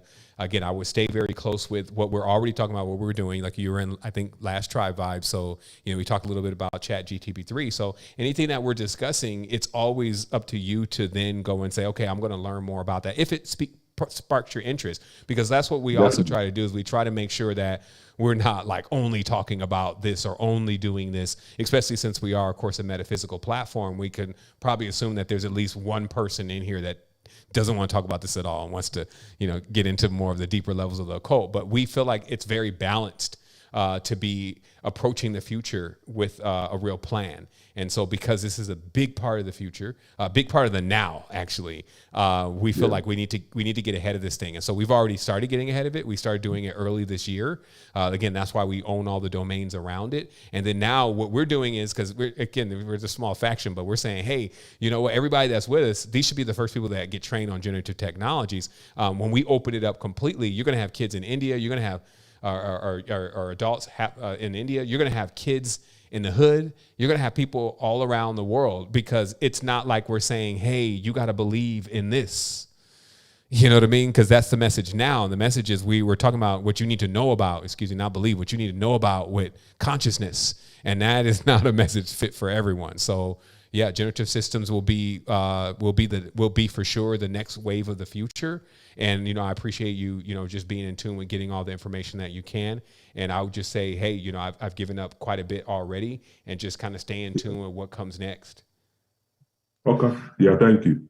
So for the second question, like, honestly, I really appreciate that answer. So I just want to give thanks for that first answer. No doubt. So for this question, right, in relation to the next wave, on a build over a month ago with Bro Sanchez, I asked how would one become a master of the waveform, right? So you recommended the reading of The Murder of the Reality by Pierre Sabak. So based on your connection with your higher self, you said, wait a minute, pardon? You said you asked Sanchez? No, I asked you, like, it was okay, me. Okay, I'm sorry, I heard that wrong. I thought you said you asked Sanchez about how to become a master of a waveform, and he said to read The Murder. Okay. Okay, I just wanted to make sure I heard that. That was the day when you guys tag teamed. Okay. Okay, go ahead. So you recommended the reading of The Murder of the Reality by Pierre Sabak. So, like, based on your connection with your higher self, source, the ancestor, and as a master of a waveform, what would you recommend to be the next step after reading the book and meditating on several of your lectures? I understand this is actually an open-ended question. Please answer this question any way you see fit and don't hold back. Also, you can answer this question with the assumption that I already went through the majority of your lectures on YouTube and the university. So That's my question. Man, thank you. You definitely know how to phrase these questions. So the first thing is that the question, because it was like how to become a master of waveform. So we're already talking about like high level stuff. And for the record, I'm an aspiring master of the waveform. I will not at all try to masquerade as if I mastered the waveform, because it takes a lot of courage. When the rug gets pulled from underneath you and you're in another reality and there's other beings that are there, try to hold your stuff together, right? So at the end of the day, there's a process that has to go on. In that process, we used to call, there's an Illuminati term for this, but it's not theirs. It's called the invisible college. And what this means is that it's almost as if that you're now going through like a tutelage and you're being led to the person that you need to be teaching you certain things, in this order that you are not even in a part of designing, right? Like it's like, or you feel like that it's like, oh, it's all synchronicity. It's like, wow, how did I run into this person? How did I get this information? And then when you start realizing what's really going on, you realize that actually it seems like you're being quote unquote courted. Like something is actually trying to give you this information and see what you're going to do with it. And so that's where you start entering with stuff like even what you're seeing within that book. It's one perspective of it. It's probably one of the only perspectives that would give you that deep of an insight onto exactly how the linguistic systems, how the entities function, all this kind of stuff. But as Pierre being a friend, and as you know, I have an excerpt in that book, I also realized that there's a certain capacity that you would have anyway for trying to adapt to everything that's being said, especially completely from that perspective. Because if you don't harmonize with something, then there would be a conflict. So you would actually feel like if you did unlock some of these kind of powers that maybe you're doing the wrong thing, or maybe you're being recruited by one of these entities, or so you could lead you on to some type of kind of a long path inside of the mind into you start to realize that the purification of self is indeed the biggest key. It's like understanding your own core. If you're smart and you got like some jaded things kind of going on in your core, you won't try to assess a large amounts of energy in order to protect yourself, because the moment you assess the large amounts of energy, it's going to amplify the weakness in the core, and then things are going to kind of go in the wrong direction from there. So that's kind of like initiate stuff though, because initiate then is like at the stage of knowing, well, I can mess this up. I can actually go crazy. I can break my brain. I can get completely overthrown as far as off the throne of my consciousness, and something else be residing in my mind talking to me while I'm trying to talk and driving me nuts. So you realize that, as an adept, you're taken through processes to where you see others that have experienced that, but you confirm that this can happen. So that way there's a certain level of respect. Because respect is the minimum, right? So there's a certain level of respect that you have when you enter the sanctum. It's like you take off your shoes, if you may, right? And so the question is that, I think so you're saying the question is that so the direct question is, just so I understand it, is what is the next step? Next step, yeah. After reading the book and assuming that we've consumed the literary side of thing, or what they call speculative. This is why they have speculative Freemasonry, by the way, because they're saying everything they're doing is they're speculating on. There's nothing else that's actually being really tried out.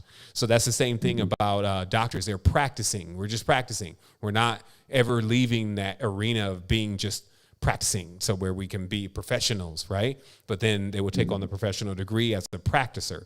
So, and you got practitioners of magic. So what happens is that the next step when you're consuming a lot of the data, I always feel, is to ground in, right? Like the other components is the yin to the yang, right? Because the data is a masculine component for sure.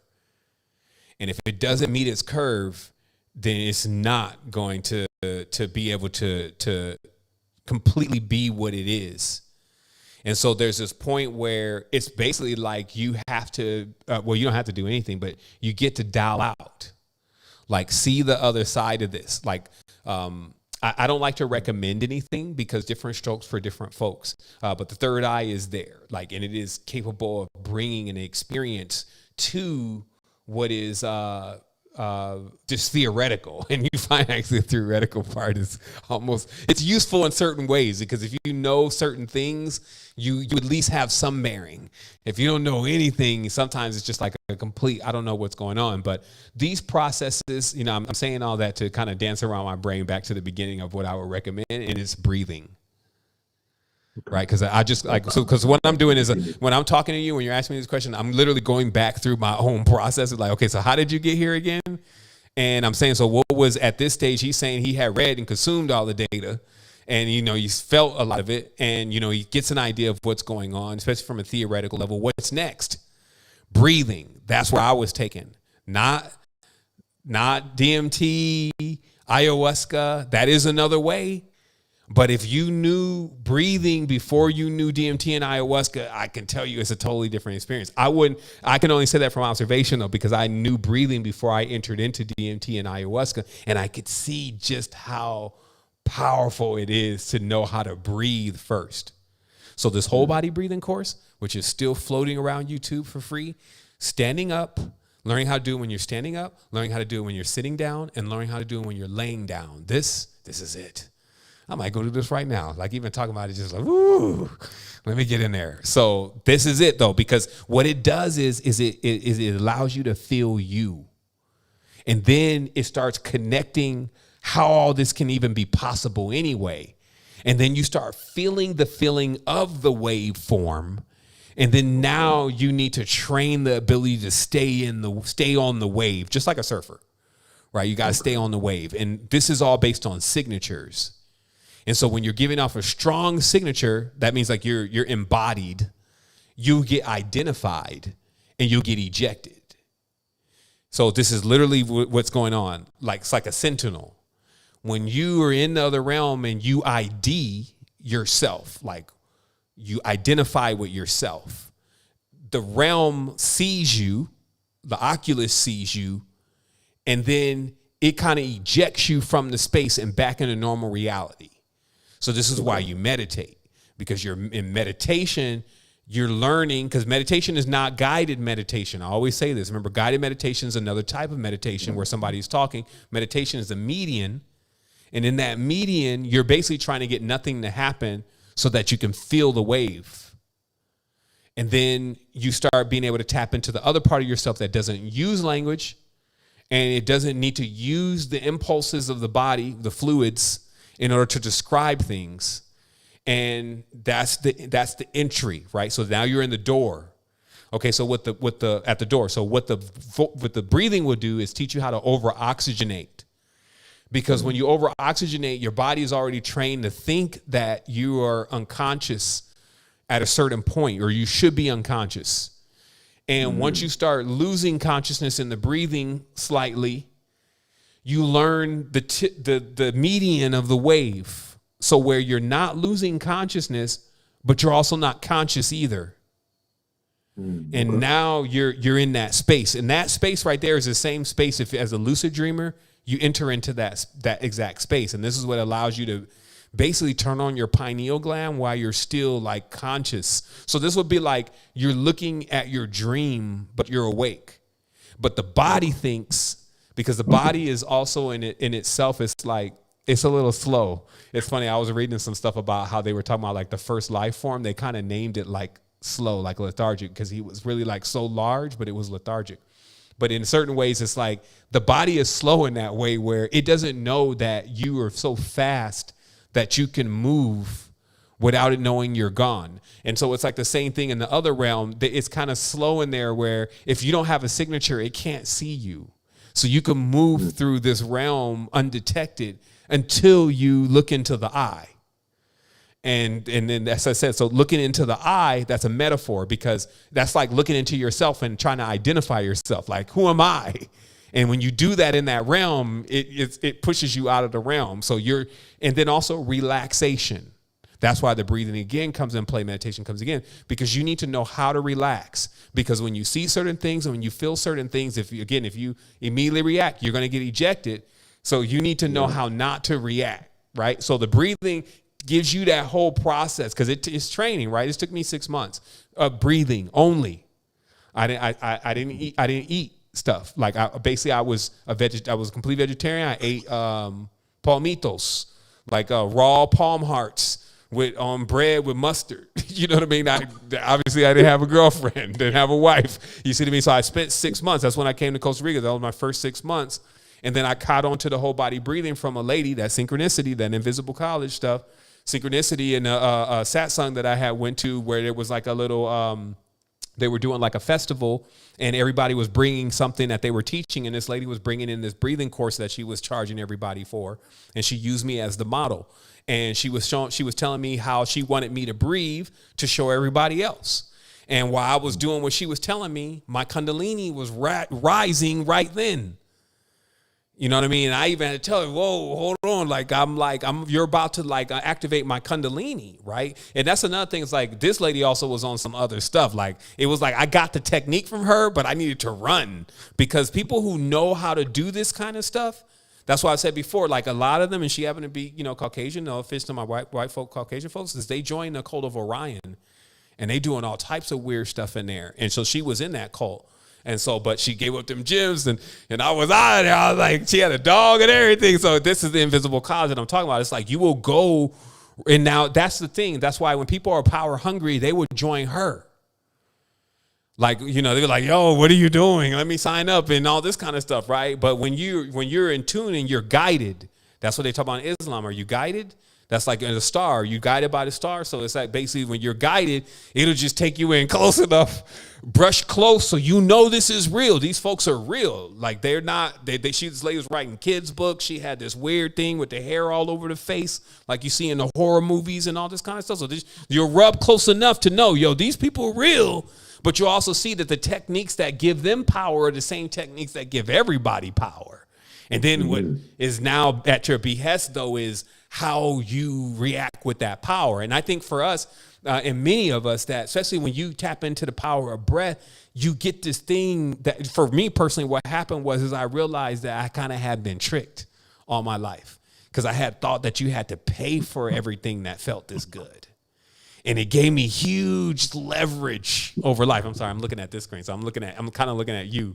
Actually, you're on my screen, so all right. Anyway, so yeah, so it's like, so it gave me leverage. It gave me leverage on life because I realized that I didn't need to have anything to be happy, and so life didn't have no hold on me even more. Now it was already losing the hold because I had already gone through the awakening. But once I learned breathing, if any hopes of the whole thing with the ego and all that and trapping you in life was still able to do something, it lost it then because I was like, shit. I mean, regardless of whatever happens, if everything gets lost and everything is gone and I don't have any more, if I'm breathing, I can always do this. And with this, I can go into other worlds. And with this, I can create entire realities if I'm willing to do it long enough. And anytime I will run into a great problem, I can always breathe my way out of it. So I have like a weapon, basically, in their world. And they don't want to trigger that weapon. So they don't want to put me in any kind of situation that would make me want to go into 50,000 breaths. You see what I mean? So that's always what you're measuring. That's what I'm saying. Like, then you got to be careful too, because success then starts coming, and success is like water. That's why it's currency, because it'll try to cool you off, right? Like, let's just fucking cool off. Stop already, 7. Look, here's a house. Here's a car. And then when those kind of things, they don't faze you, and you keep going up the ladder. So then after a while, you catch on to the whole thing. You realize, that's how it really works. So then it's even worse for the controllers and everybody, because now the gig is up. So it's not even like it's playing out to you anymore like a trade-off between you doing good things and bad things. It doesn't actually process like that. It's more of like, well, shoot, I know if I keep doing this, then I can only keep growing. All I got to do is not be acting like, and then you got a bunch of examples, right? Facts. And then when you start doing that, it starts producing results. Now, remember, the last thing you need to know is that you need to go one cycle. Okay. And everybody has a different cycle, right? So you won't know what your cycle is. So what happened? I don't know what your cycle is. I know what my cycle is. But what it is that when you start doing something, you know how people, they start doing something and they start experiencing almost nothing and then they quit? It's because they never went through their cycle. And so the cycle also is the same cycle it takes to break a habit or make a habit for a person. So if they don't go through the whole cycle, they get to this point, because it's always a test. All this is testing temperaments, right? So God is testing you and you're the God. So it's basically testing your body to see, are you you faking?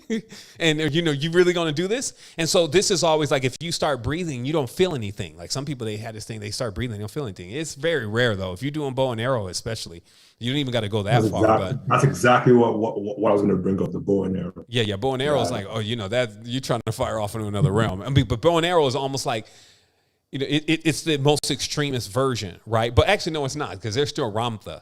So remember, there's other breathing techniques, right? They be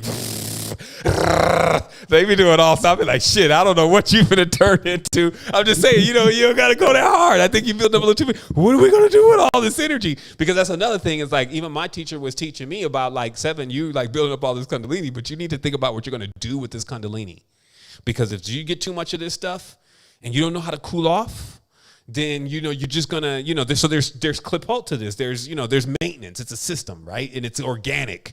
So you're dealing with, like I say, it's a dragon.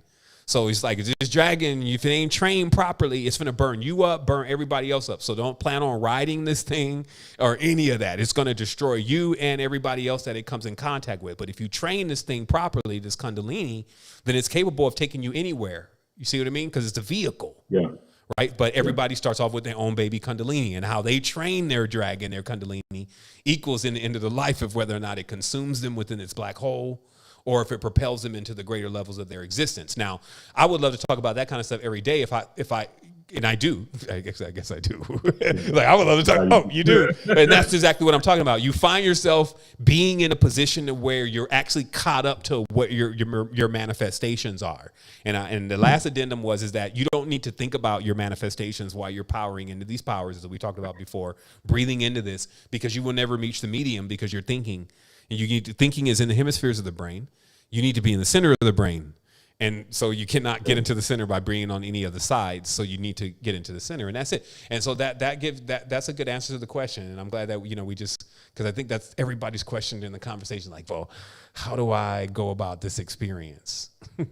Yeah, thank you. And like, while you're saying that, the invisible college was talking to me, because I just bought some chaga for my immune system, and I found out that actually helps the third eye. So I'm like, yes, hey, that's a synchronicity right there.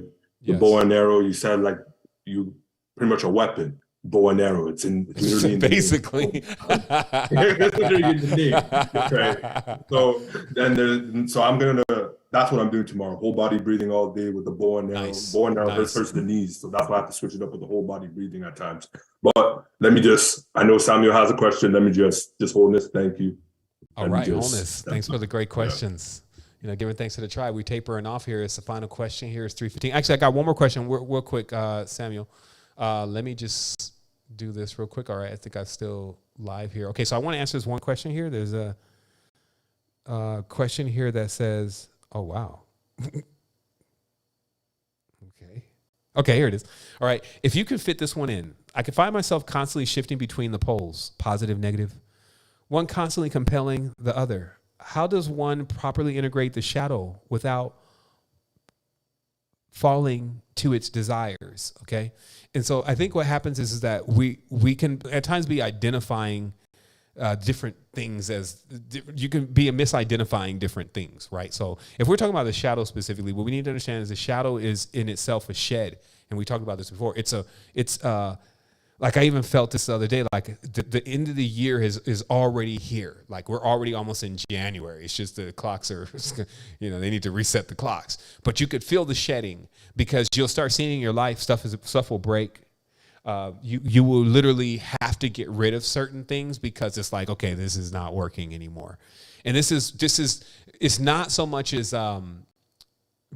so in this build, what we were talking about how you're never erasing anything, because just like on a hard drive, and your aura being very similar to a hard drive and how it's keeping its memories, that you don't delete a hard drive. You don't delete the data that's there. You write over the top of it, right? So every time that a person is trying to erase their past, what they're really doing is just writing over the top. And also how the computer works is it doesn't necessarily even erase that. What it does is it says, hey, that area he doesn't want it anymore. So anytime there's new data, just write it over the top of that. And until then, it'll just have the same old data still there.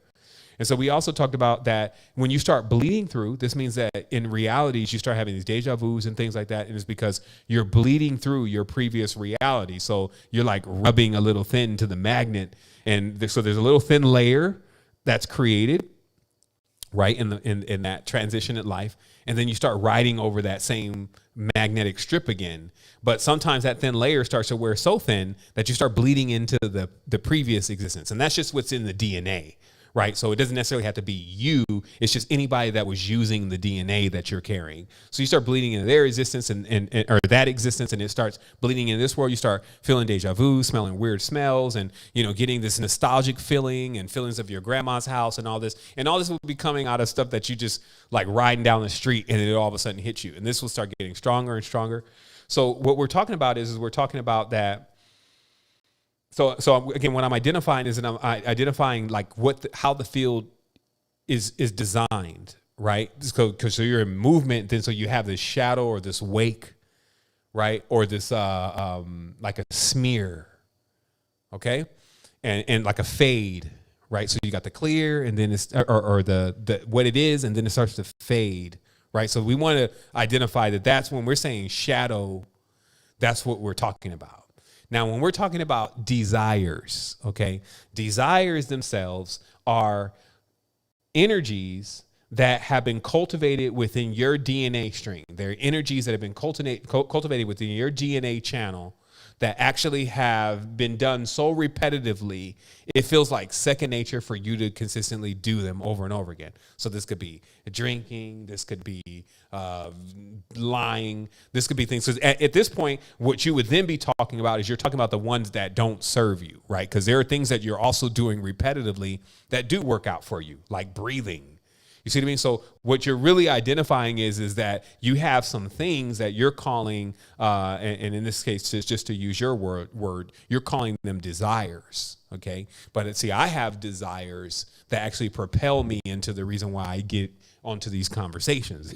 I have desires of the reason which account for why I'm even in 16 hours a day, or why I'm on 3 hours now or 20 minutes of a build here with the tribe. Those are my desires. So I cannot isolate desires also as being a bad thing. I actually see them as drivers to, you know, doing whatever you're going to do next. So I think that at the end of the day, what you have to work on personally, or you get to work on, is actually creating some good habits too, and to really balance your life as if they were scales. So if you're cussing a lot, you're going to the club a lot, you're drinking a lot, you're way too heavy on this side. I'm not telling you you have to cut out all of those, but I'm saying that you're just indulging.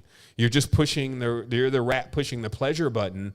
And you got to realize, just like in the gym, that no pain, no gain. So if you don't start implementing some of that discipline, which is really what it is, discipline, then, and you just gonna, because the reality is gonna let you order whatever you want, and as long as you got money to pay for it and things like that, and that's gonna be the continuous thing, you can see why being spoiled spoils the seeds, spoils the apple, spoils the being and what the potential of what they truly are. And they will love to keep you caked up. So that's the thing, is that you got to kind of buck that, meaning that you got to realize, hey, you know what, they're playing me. They kind of got me buried in all these distorted desires, and I need to come back in on myself and get this balanced out. Right. And so that's what I wanted to deliver. And then also remember this, when you're wishy-washy, right? Like, remember, you run all the way in this direction, you want this, and then you almost get there, you decide you don't want it anymore, and you come all the way back to only do the same thing again. This is also what, again, has to do with the balance. And we've been focusing on that a lot, about how to get yourself into your own personal singularity, where everything that you are starts working for a common goal. But if I'm trying to like deliver to you the end of the story, and you're just trying to go to that, and it's really whereas the beginning that you need to be, that's why we set up these curriculums. And that's why we even have the Earth Tribe in itself, because that's a grounded space, right? Like, that's a space that you come into, like, okay, look, I'm just going to start from the beginning. I do know a lot of this already, but let me just hear your version. And I do that a lot. Like when I'm learning something, I always go back to like the first versions. I don't just automatically assume that I know everything, or my knowledge is so encompassing. And because I often find, because that's just weird stuff, I often find that there's these little gems that I missed. And when I add that little gem, like when I found out that when you're erasing hard drives, it's not because the magnetic field is erasing the data that's there on the disk.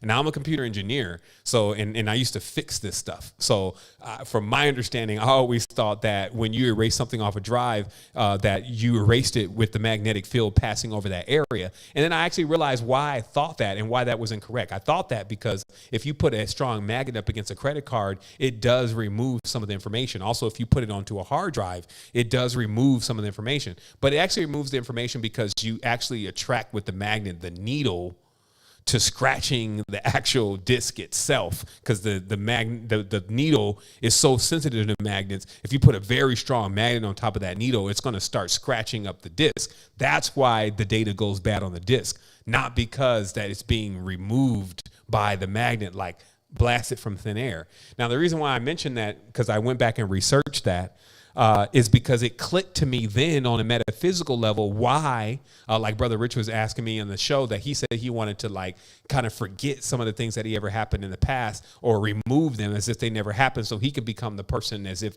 he could become the person that like that had never happened. And then he asked me what I thought about that. And I gave him an answer, and I felt that the answer was good enough. But after the show, my brain was still playing the questions back again, right? Because it does that. So it's like, what about this question and how you answered this question? And I guess that's the kind of idiot savant kind of thing, because it's like I'm supposed to be asleep and my brain's asking me about how I answered the question. But anyway, I realized that there was a better answer to that question. And later on, and that better answer is that actually, no, it doesn't work like that. You're not erasing anything in the past. You're a magnetic field. So what you're doing, you would be riding over it.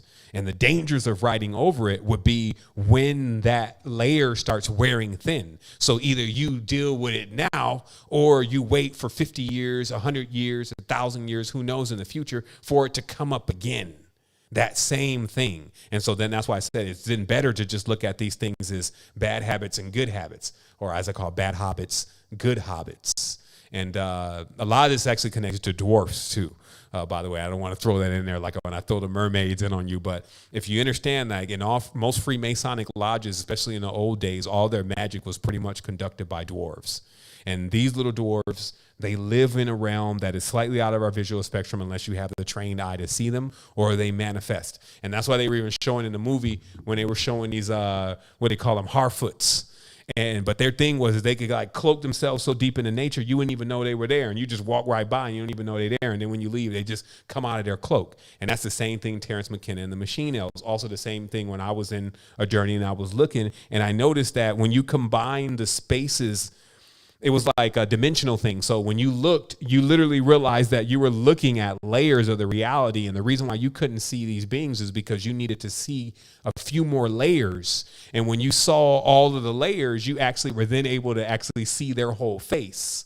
And that was only a phenomenon of something that can happen when you open your third eye. And when your third eye closes, it's like it splits them in between these different layers of the reality, and you can't even see that they're there. You see what I mean? And then, as I said, invisibility is one of the greatest powers, because it doesn't require you to then be all powerful and throw lightning, because you can actually then just be somewhere and a person doesn't even know you're there. So you can hear everything that they're saying. You can know what their plans are, know what they're doing, this kind of stuff. So that's just common elemental magic, gnomes, salamanders, sifs, undines, this kind of thing. So yeah, that gives you an idea again of the field that we're playing in. And I trust that gives enough for your question to be answered. So we're going to go ahead with our brother here, and then we're going to close in. We ain't closing out, we closing in. All right, so a little pun on words there. So let me do this. Let me just go ahead. All right, brother. So you are on your spotlighted wholeness. How's everything? Wholeness. So my question is actually about Kundalini. And it's kind of been a compounded experience that I've been having. I've been discovering more and more, I guess, ways of understanding and working with Kundalini. And something that's recently happened is doing the full body breathing. Once Kundalini was circulating, there became an awareness to where I could identify, I guess, like muscles within my neck, muscles going into my face, where at each chakra, I could kind of not necessarily throttle, but kind of control the fluids coming in through that area. And it was almost like each time I was working through it. So I found a muscle group that went to the pineal gland, one that sat at the base of the spine, and one in the throat. And in that experience, those were, I guess, the three places that I found. And it was just really interesting to me because it's, usually been through like doing the breath and the intention and the feeling, but I had never considered like really what isolating or really focusing my awareness on muscles within and around the spine and how that would affect it. And it was just new to me. And then I was really just wondering if you had any words to comment or say about that process or that experience. Yeah, I mean, first of all, congratulations, because you're feeling yourself, and that's the most important thing, right? Because as we gain more awareness, because the only thing I would have to add to this would be how, like, when I started thinking about the powers within the body and then realizing how they were all in many ways centralized within the organs, I started realizing that I didn't even really know what certain organs looked like or where they even were. And that if I spent a little bit of time, like even like understanding where the pancreas is and understanding where the livers are, and then like even sending signals to that part of the body, that it was getting me into more of this communication with my world, right? And so that's, again, I can only add to what you're saying is it's that process is also, it's very interesting, as you're in that slightly altered state, like the hand movements and different things that you learn or it teaches you as, you're vibing in. So it's just like, and as you could tell, a lot of this stuff is just all unique to just your vehicle. It's like, it doesn't mean that you're going to go and push this button on somebody else and it's going to do something, right? Can I comment on that? Absolutely, so yeah. A phenomenon I've noticed is that there's when I'm in it and I'm, standing there with higher self, and there's almost this like a head twitch response and like a full body neck roll, and it's not aggressive. It's just like this like almost continuous unfolding, and yeah, it's been a lot. This is my second time here on Tribe Vibes, and my first time, man, was that a catalyst for me. And I wanted to go from seeking to finding, and I found, and I've been on that path of maintaining, and these last 2 weeks for me have been just that. And the way that things have just been unfolding but coming back together is really becoming harmonious, and it's meant a lot to me. And Tribe Vibes and Secret Energy is my it's been one of my big fires under my butt, to be honest. Yeah. It means a lot. That's incredible. I mean, that's what we're here to do, right? Like it's to me, it's just always about staying driven. They say, rage against the dying of the light. And so I'm definitely not trying to die out or get snuffed out into this existence. And, keeping that light within is the source, right? And that's never going to go dim. Also, it sounds like you were also explaining, I call it the shuffle. It's kind of like the, or basically like, how when you're shuffling cards and it's like all the cards just kind of land on top of each other, but they have that kind of shift. It's kind of hard to explain. I don't think I only seen it done on certain things, but it's kind of like a realignment, but then everything is kind of lining into that new shift. And so, yeah, the body is amazing. I guess that's what it kind of leads us to realizing, is that this is it, the potential of what can be done. Again, even being something that comes from nothing and then being here in this life and its existence, you can tell that the whole gig is to not actually get us to be aware of who we or what we are. That's clear, right? Because that's been the gig for thousands of years potentially now. And the great thing is that it is something that is really trying to be hidden. Meaning that I could see if we weren't really nothing and they were just trying to hide that. It's like, just hide from them that they're really nothing. But that could be a real buzzkill, right? He's like, get all the way to the top of the castle and to realize the book says you're nothing. Maybe it does anyway. But I'm just saying, like, we found out that there's a very powerful aspect to our existence. And when we get into our bodies and get into our mind, get into our soul and synchronize those together, then we actually realize that that's actually a fact. It's not like up to anybody else to determine whether that's going to be true or not, and up to whether they've agreed on it and the consensus says it is. And then that also gives us that ability to realize, I wonder what else they're not talking about. And then we discover so much more. And then through each other, because there's another level to this, there's the love, there's orgasmic flow, there's the nourishing of the children, there's the taking care of our elders, there's all those accomplishments. There's the full experience of divine masculine, there's a full experience of divine feminine. These are the greater things of life and existence, right? And we're returning to that. Also, I wanted to answer Ancient Mama's question, if that's okay. Did you have another question, brother? No, sir, you hit it. Thank you. All right, so we all in the vibe this evening. I'm getting ready to let everybody get into themselves. It's 3:30. We've been in for 3 hours and 30 minutes. I think it's cool. We always have a maxi going on here. So Ancient Mama is asking, how would we go about pregnancy with all this information? I'm in the process of sovereignty, and so I'm assuming the question is like, what do you do during pregnancy with this information? And, I can only, again, just bring it right back home to everything that I've experienced. It's so interesting to how much we absorb in the womb. And so, Ancient Mama, I can only say, just continue to keep that child in the realm of high ideals and high vibrations and energy that is beyond, which it sounds like you're doing if you're even on the show. And what you have even heard here and applying those things in your life, a mother is a very, very powerful being. So that's more than enough. And if there's anything personal that you need to know, that we're always available. There's live chat on the site where you can always zoom in with us. Man, we're everywhere. Like, there's other of us too. It's not all about Seven Bomar. That, we got every single being in this tribe. Like, my brother Curtis, you got my brother Dominic, you got every single person here. You got my sister Michelle, you got Daniel. Like, you could just keep going down the screen.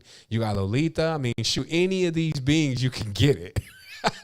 Full service, meaning like just a real level of dialing you into who you truly are, and it will always come at that synchronistic point. So we know in conclusion that we are the unique keys that fit into each other's door. Let us go forward today in just that realization that fusion has began. It has now come into the reality officially. We was already on fusing things together, right? But this is also, we got the jump on this. So remember, like, our fusion doesn't equal things being together that are don't want to be around each other, now all crammed in the same chamber. Everybody was in ours. We're already getting ready to do that dance anyway, and now have that. So because if you think about this, and this is all I wanted you to be able to realize today, is in the power of these elements, because I deal with elements a lot. So if you're talking about these atomic scale elements, you see the power of a nuclear bomb is not a joke, right? They tell you now in the conscious community, they just drive over. It's fake. The bombs are fake until one of them shits hit the house, right? It's like, oh shit, it wasn't fake. You'd be talking to somebody in heaven, I guess, with that. But I'm just saying, it's like there's that part of the reality where this stuff is very real. Like, even if you see a javelin missile blow out half of a block, you realize that the level of power and destruction that the man has reached is still great indeed. So imagine that internally and being diverted into, instead of destruction, regeneration, right? And so that level of power is now upon us. And we have total green light, because it's like ages and epochs, right? That's what you're at times waiting on. Like, we could already be ready, but if it's not the age and the epoch, then you still got to wait. You're just an early bloomer you're just an early fruit on the tree. But right now we're seeing every single celestial, weather, psychological, psycho-spiritual indicator of the times that we're in. If we're attuned enough and astute enough to read the reality's message that is sending to us at every single moment through us, and if we are positioned properly, know who we are, then we're getting all of that. We're getting all of that information. We're getting all that love. We're getting all that nourishment. We're getting that nutrition. We're getting that mineralization. And so remember, it's always there. The stars are piercing through. I seen a green plant in a dark cave. And I said, how is this? And the guy said, man, believe it or not, the sunlight makes it even into this cave. I was like, man, that's deep. There's different zones, different infrareds, all types of stuff. And so welcome to the next level. Giving thanks for this tribe, wholeness and balanced vibrations. Have a great one. You know, share as much as you can with others. Tell others about Dream Engine. Let them know it's coming. You know, register. You know, just basically put your email address in there so we can send you and send you some emails and get you into the loop about what's happening. If you're looking for a transition in what you're doing in life, and you know you want to just bring out the creative flow, you want to explore yourself more. You know, really see a new pathway of actually how you can sustain yourself, and then also become a creator consistently 24/7 versus a consumer, then this is what we're projecting in that field. Wholeness. I'll set the lines to unmute so the entire side can do their thing and let us all know that they are present. Wholeness. Thank you. Wholeness. All right, wholeness family.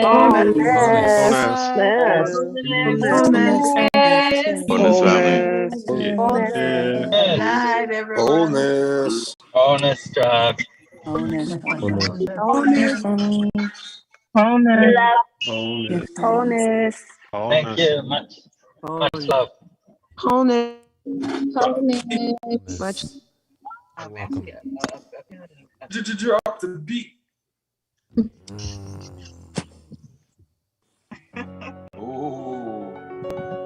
Much gratitude.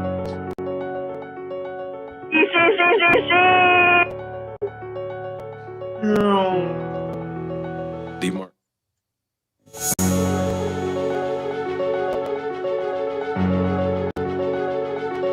Energy. Tribe vibes. Yeah. On 3A. Consumer dominated. Let's go. 2023.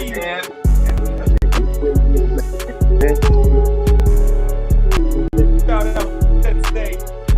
7 more. Vibrations, you and your manifestation. Shout out Sean. Homeless band. Tommy. Shout out G. Know who you are. Wholeness and balance, vibrations, you and your manifestation. Freaky librarian. All right, family, have a great one. Sending love to everybody. I'll see you soon. We always got something going on, so I guess we'll just be around here in a moment. And if you're out there or in there, as we always say, just remember you got a tribe here. Get closer. You know, Secret Energy is always doing major things. This is not something new. So enjoy yourself. Have a good one. Wholeness. All right, we love we. We love we.